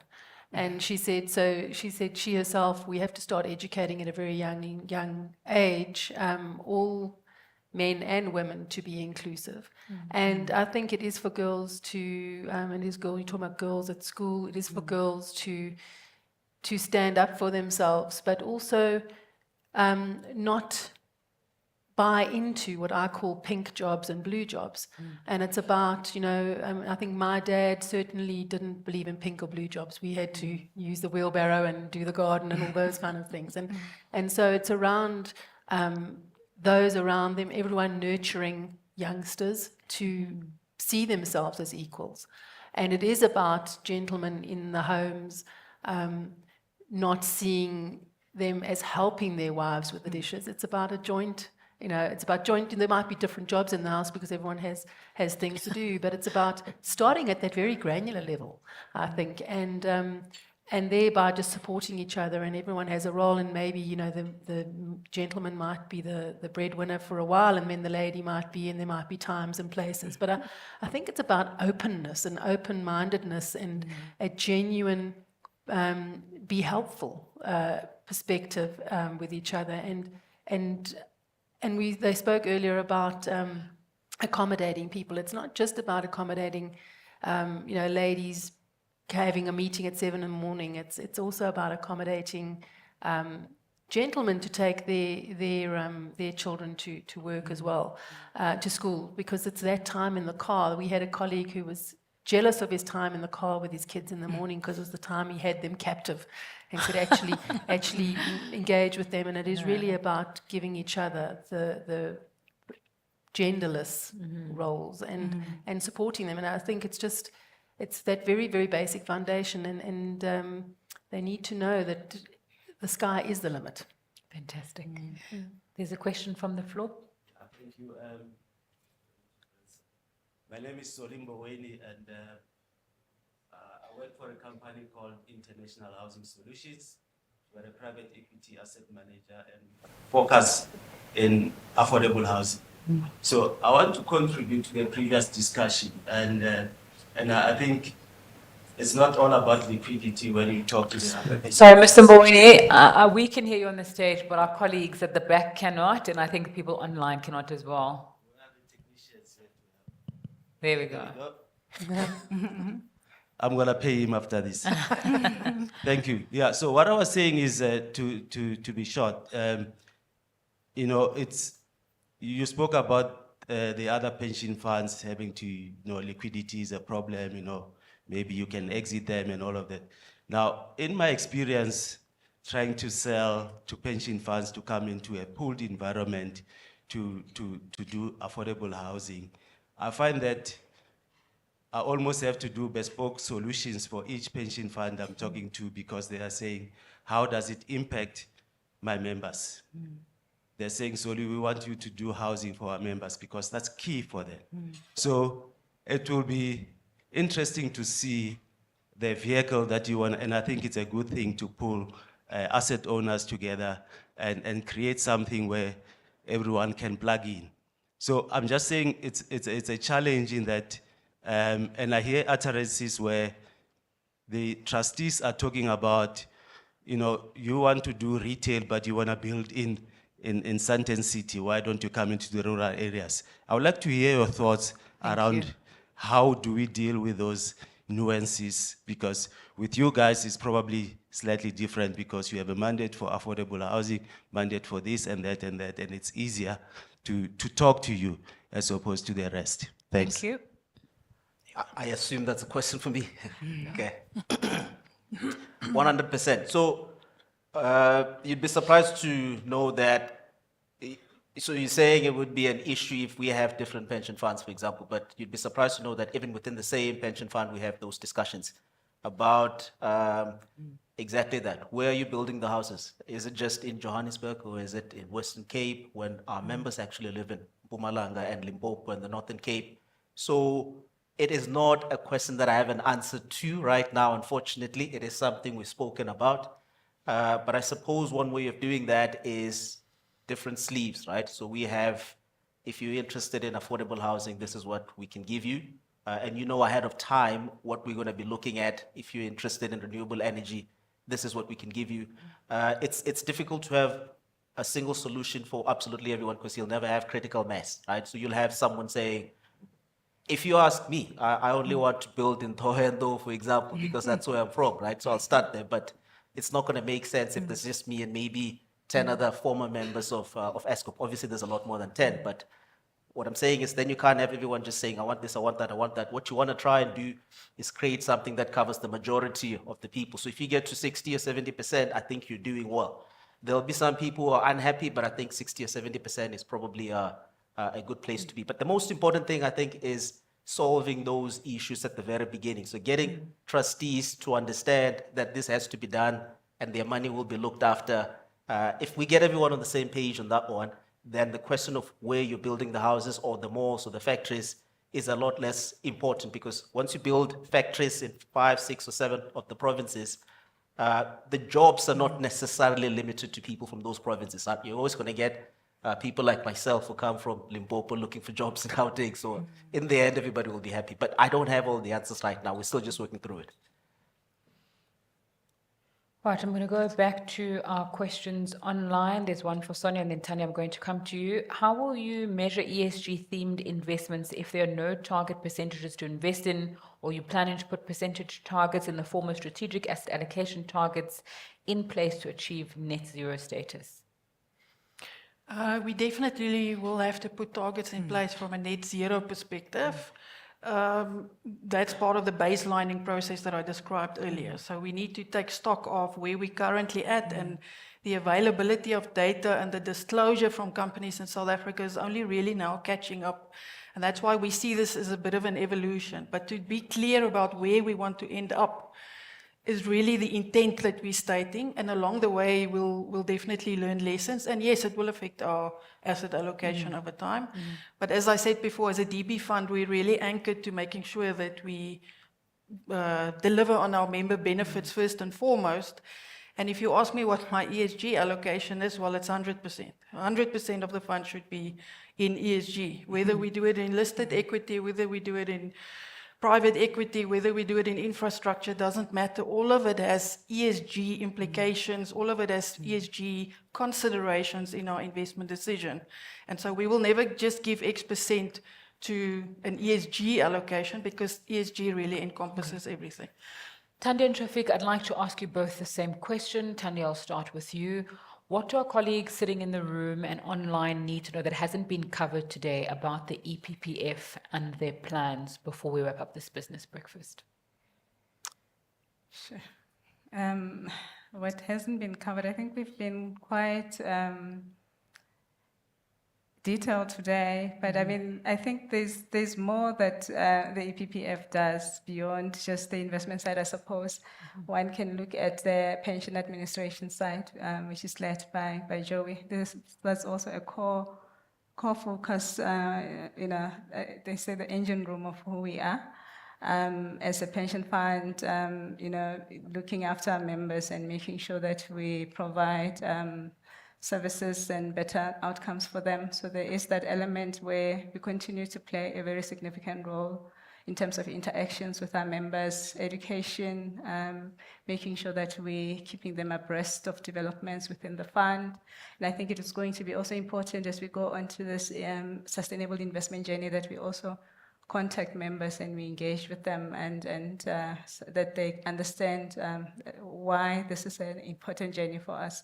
So I would say, yeah, we are nicely structured in that we have an in-house investment management team, we have external managers, but we also have that retail retirement fund operations, which provides a great Thank you. combination.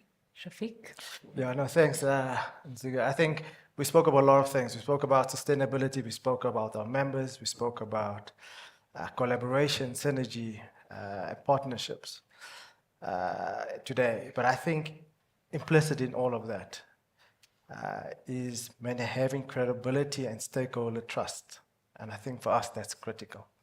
And for us to operate at this level, we take it seriously. It's embedded in a way we do things. We take conservative and prudent approaches and work hard to inspire stakeholder confidence and trust.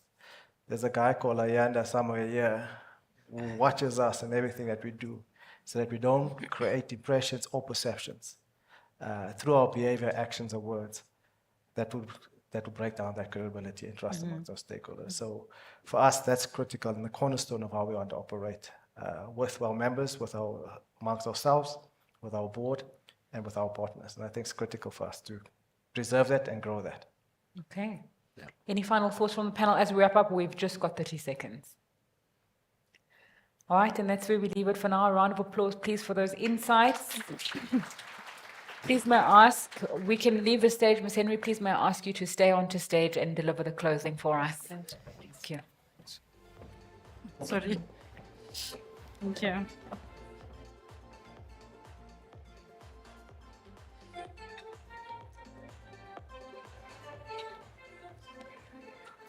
I'm not sure where you want me to be. I was hoping for a podium. Thank you. And as I stand with the opportunity to have the last word, which my partner always says I love the last word, so thank you very much for doing that. I always stand and I want to say I am so proud to be the chairman of this great fund, but I also realize that pride is one of the 7 deadly sins.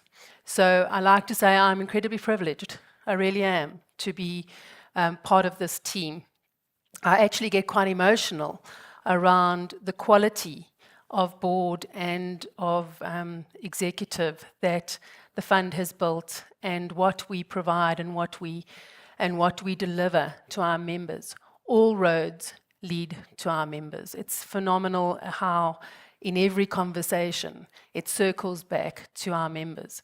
And as a self-administrated fund, I think, Thandi, that was a very, very useful insight into the fund. You know, we always forget that we are, or others outside there forget that we are self-administered, as well as the fact that, you know, we have a large but captive audience, but something that we really do have to pay particular attention to from nose to tail, so to speak, because of the breadth of the fund. I'd like to thank you, our honoured guests, those in person here this morning as well as online, for joining us.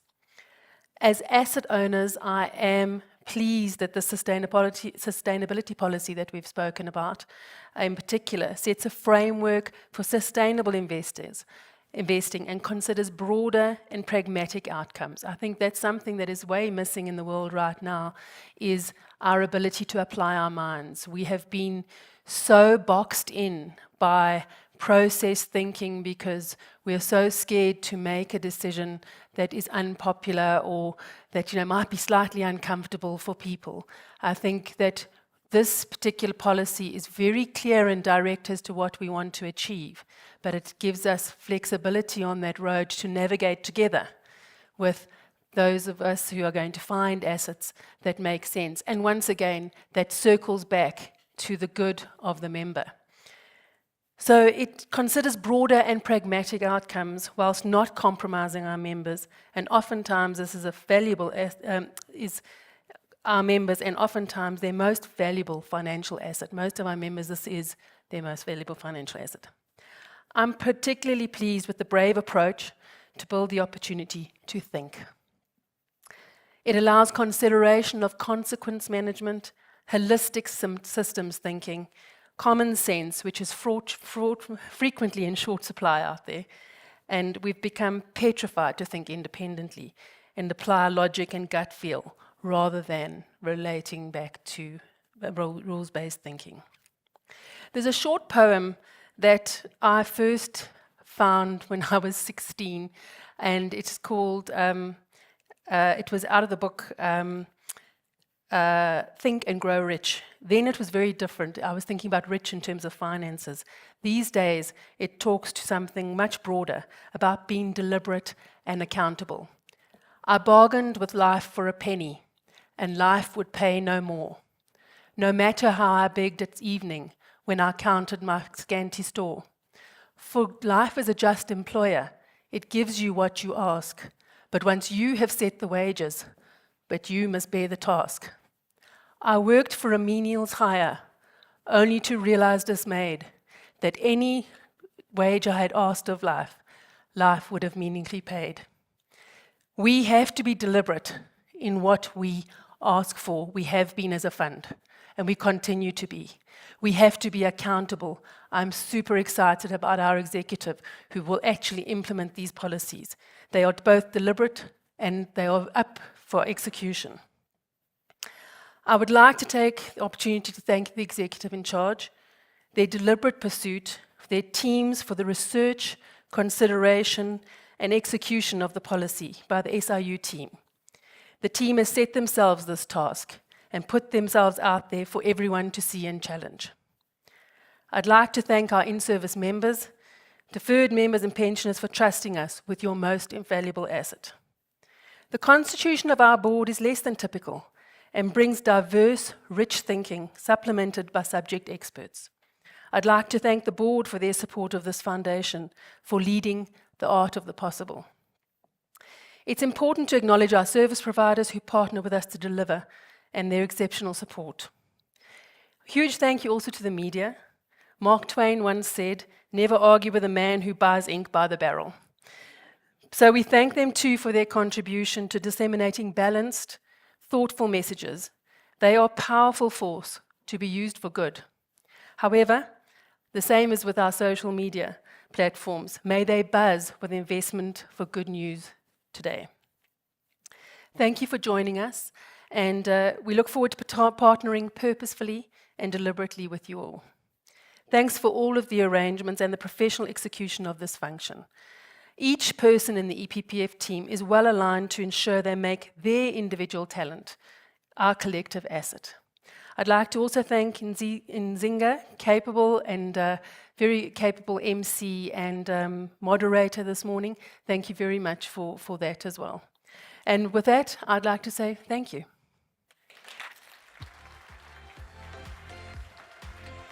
Thanks.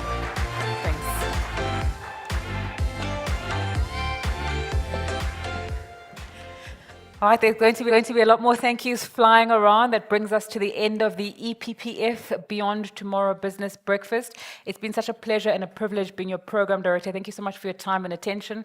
Good morning. Thank you.